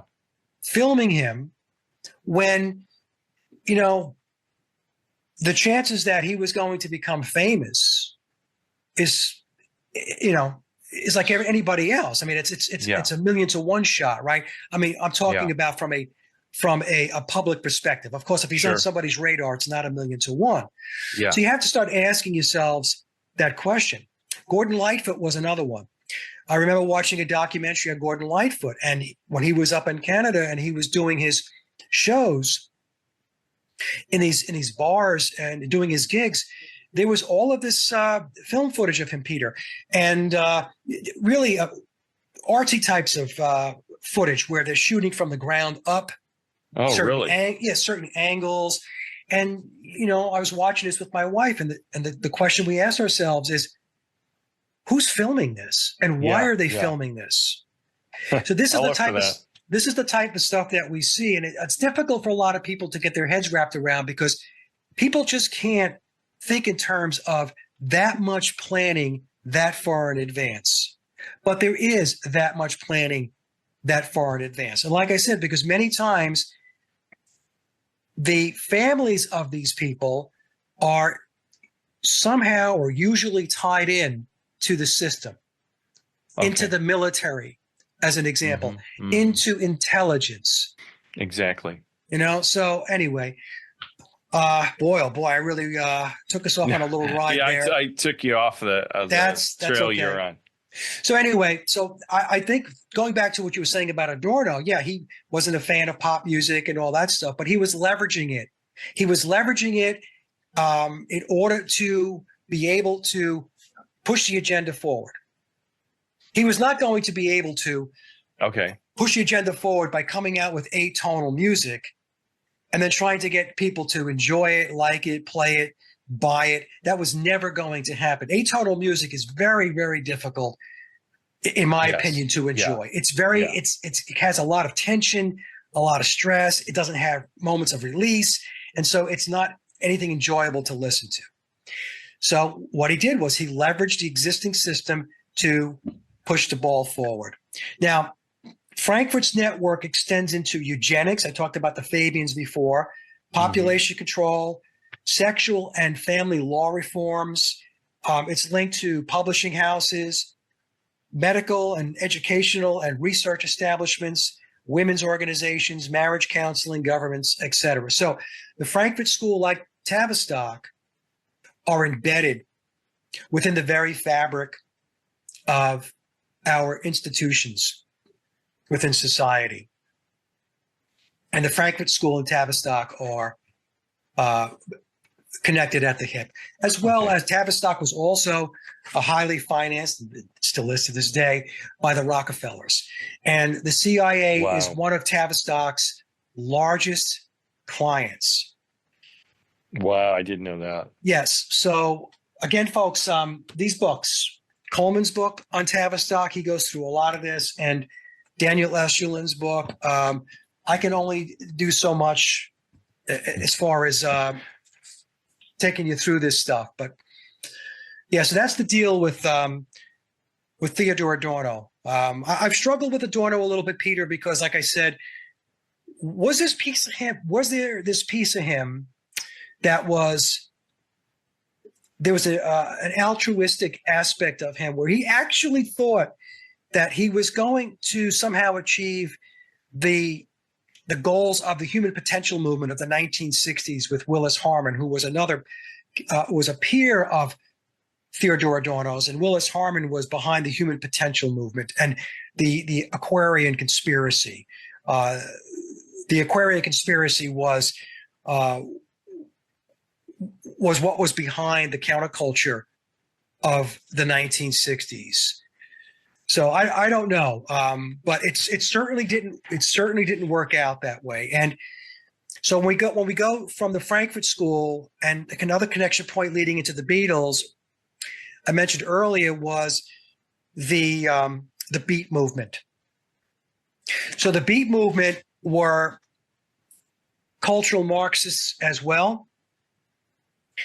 And three primary players, there were more, but there was William S. Burroughs, who is on the cover of Sgt. Pepper, Allen Ginsberg, and Jack Kerouac. And the members of the Beat generation developed a reputation as new bohemian hedonists who celebrated nonconformity and spontaneous creativity. Now, the spontaneous creativity goes back to the cult of Pan. So all mixed up in this cultural Marxism, Pete, is the cult of Pan and the cult of Dionysus. Basically, do as thou wilt. If it feels good, do it. And we have the Nike tagline, just do it. So it all goes back to that as well. And elements of the Beat movement were incorporated into the hippie and larger counterculture movements. And the Beats had a pervasive influence on rock and roll and popular music, including the Beatles, Bob Dylan, and Jim Morrison. The Beatles spelled their name with an A, partly as a Beat generation reference. I never Yes. connected that. Yep. Okay. Yep, goes back to the Beats. Also, the beetle goes back to the scarab beetle of Egyptian mythology, because the Egyptian scarab beetle is associated with enlightenment.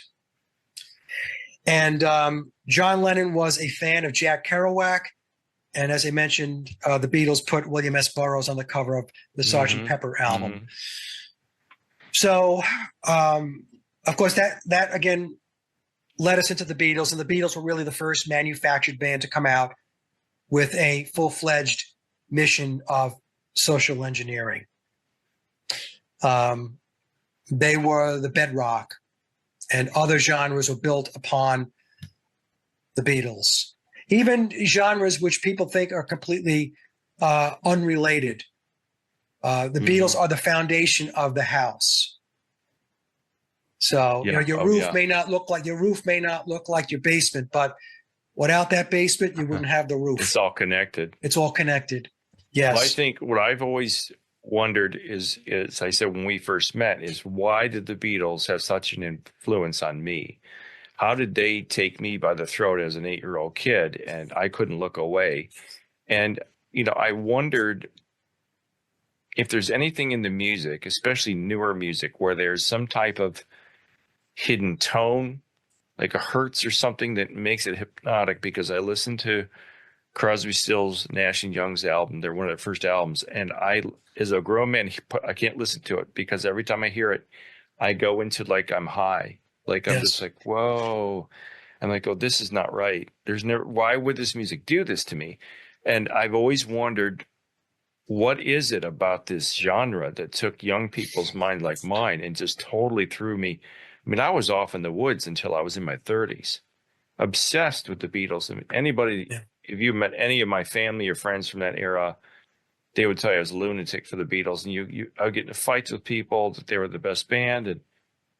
And do you know of anything that's in the music itself that they've put into any, not just their music, that is hypnotic in such a way? Since you've done hypnosis, is there any way to break the tracks apart or hear a tone that's buried in the mix that is like a dog whistle? I know that's on Sergeant Pepper's, but Yeah, I don't know about I don't know of a way to identify which frequencies have been put into the music to elicit some kind of response. Now, Alan Watt, the musician and the truth seeker, not the other Alan Watt.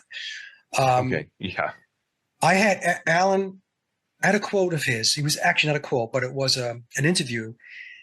And at the end of my follow-up to my big presentation, did the Beatles write all their own music? I did a follow-up titled The Addendum. At the very end, I had an interview. It was about 5 or 6 minutes of Alan. He explained, now I don't know how Alan knew this, but he said that George Martin was an expert in incorporating sound frequency into music. Seriously? Yes. You just, I just was pulling that out of my backside. So, no, I'm onto something.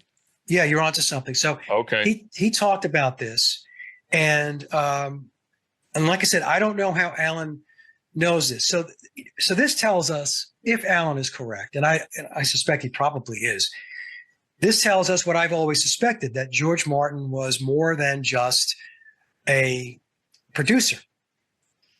He was, in my view, a social engineer, a social scientist, working with Theodore Adorno, perhaps even working with, like I mentioned before, Willis Harman, who was behind the human potential movement. And you'll read about Willis Harman in the memoirs of Billy Shears. He gets notable mention a couple of times in the book.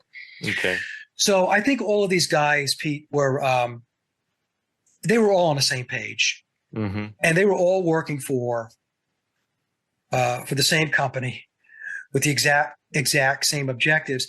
And, the way the Masonic system works is it's a pyramid structure. It's like a big corporation. Think of it as Masonic Incorporated or Freemasonry Incorporated. And you have a chart there of that, don't you? I have a chart. I have a chart that I don't have it up here with me right now, but okay.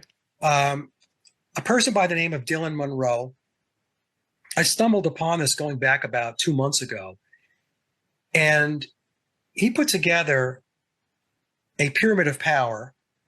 It's a hierarchy, and he did a phenomenal job of there's 5 tiers and placing who's where in that tier, everywhere from the mass population at the very bottom of the pyramid, up through the corporations, up through the international structures like the United Nations, the International Monetary Fund, and all that stuff, up through the secret societies like the Freemasons, going up into the Vatican.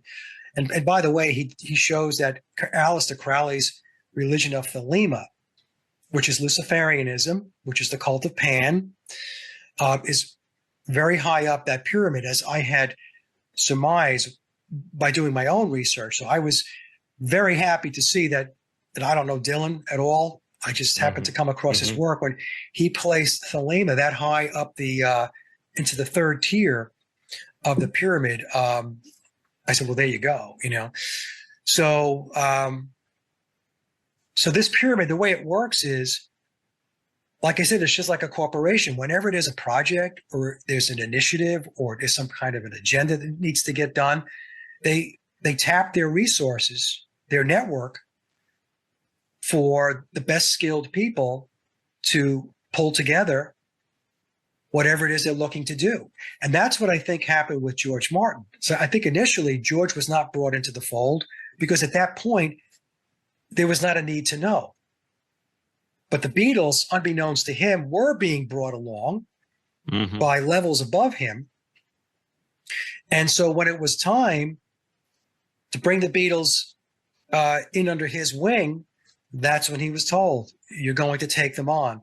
And not only are you going to take them on, but you're going to be instrumental in creating what they became. Because without George Martin, the Beatles, they were going nowhere fast. And I've covered this on so many shows without getting into it. Yeah, you know. Well, I think the thing that makes it seem like they were manufactured is because when you hear the early recordings in Hamburg, the crowd is like, "Oh yeah, great," but I'm supposed to believe that was just an off night. No. But come on, I mean they were average at best, doing shimmy shimmy shake and all that stuff. I'm just like, that has to be there. Somebody had to go, I don't care what they look like now, we're going to make them into something. Yes. It just seems like they were plucked out of, there's no way of all the bands that were in Hamburg and in Liverpool and England that they just happened to get lucky. It just doesn't seem possible. Yeah. And we have to keep in mind that the Beatles went to Hamburg in August of 1960, and they were known as a bum group. And this is explained by their manager at the time, their handler, Alan Williams, in The Complete Beatles from the 1980 documentary, which was considered the Beatles documentary until Anthology was released.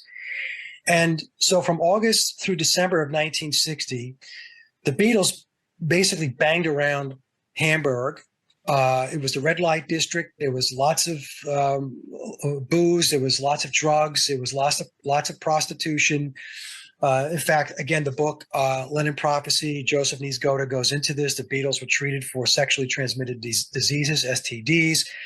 And they left Hamburg in December of 1960 completely dejected because nothing happened. Nothing happened. Yeah. Oh, yeah. And it didn't pick up until 1961. And you and I talked about this on our first show, when, all of a sudden they start getting all of these gigs and they're getting booked left and right, whether it be back in Hamburg or back home in Liverpool and adjacent areas.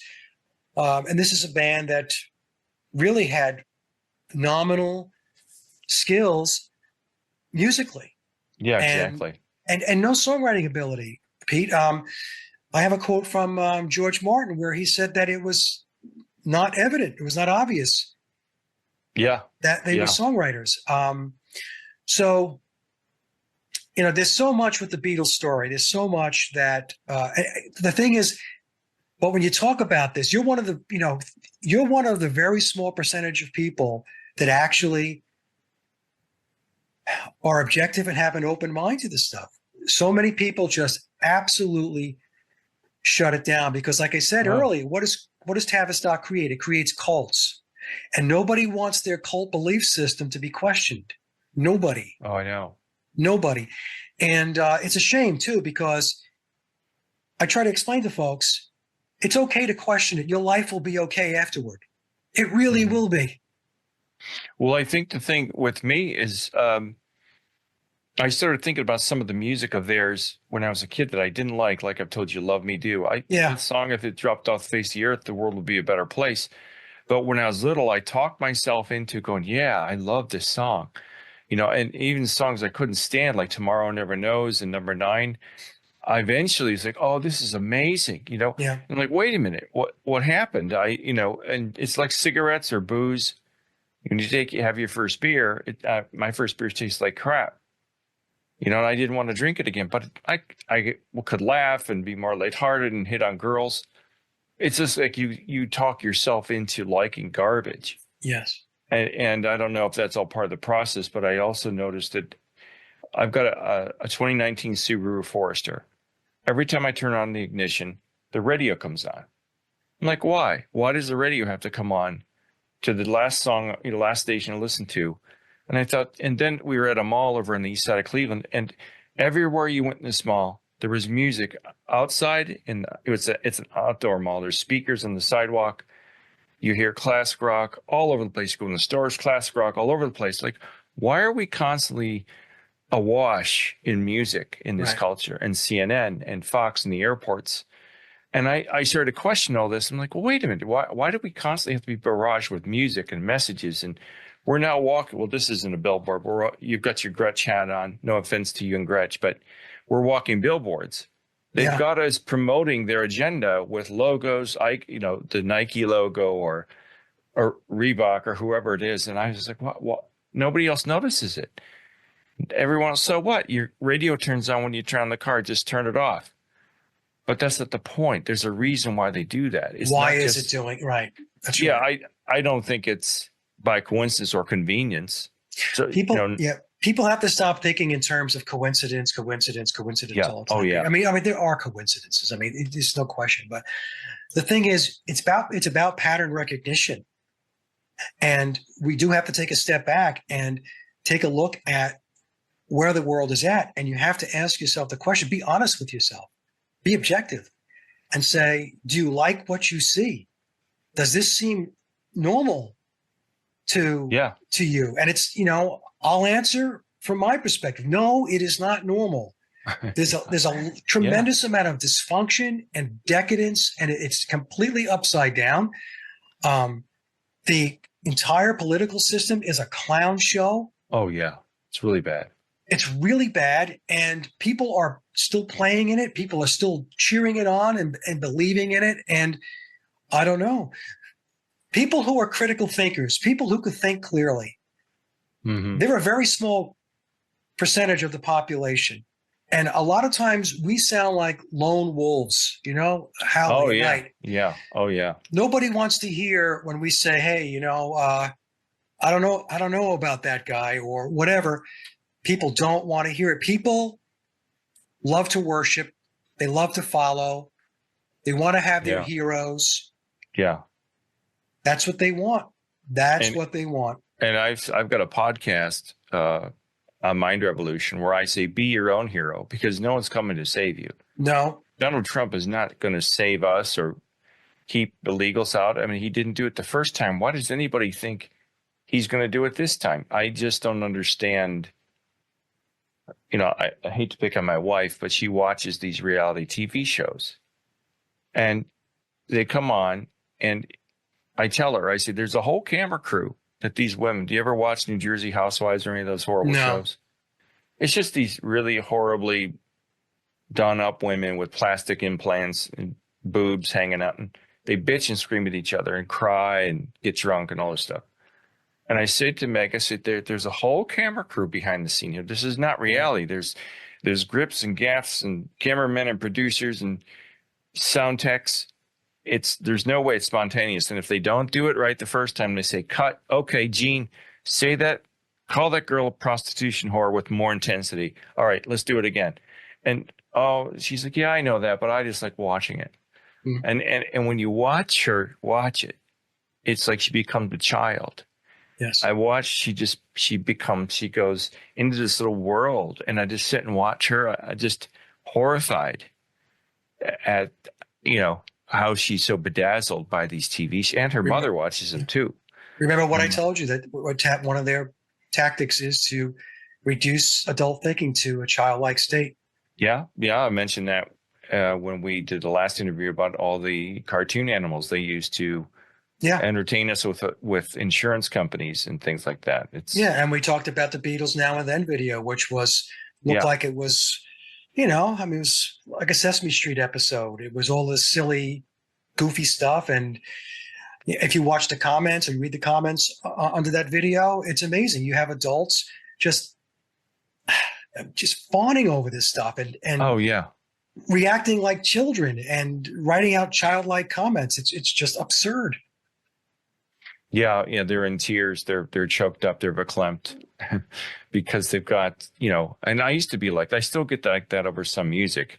Yeah. But more of my stuff is with Clapton and his blues solos that really moved me. But that's a whole nother thing. But this has been great. I don't know if I got you off track because I kept asking questions. No, I think we covered just about everything. We got there. Thanks, everybody, for watching. That was Mike Williams talking about Theodore Adorno, Tavistock, and their connection with the Beatles. I hope you liked this video. Thanks a lot, Mike, for being on the show. It was a great pleasure working with you. And If you like this video, give it the thumbs up, subscribe, share it. The greatest way you can support this channel for free is just to like and subscribe. Thanks a lot for watching. I'm Pete Pop on a Mind Revolution. Signing off. Auf Wiedersehen, baby. Would you like fries with that? Would you like fries with that?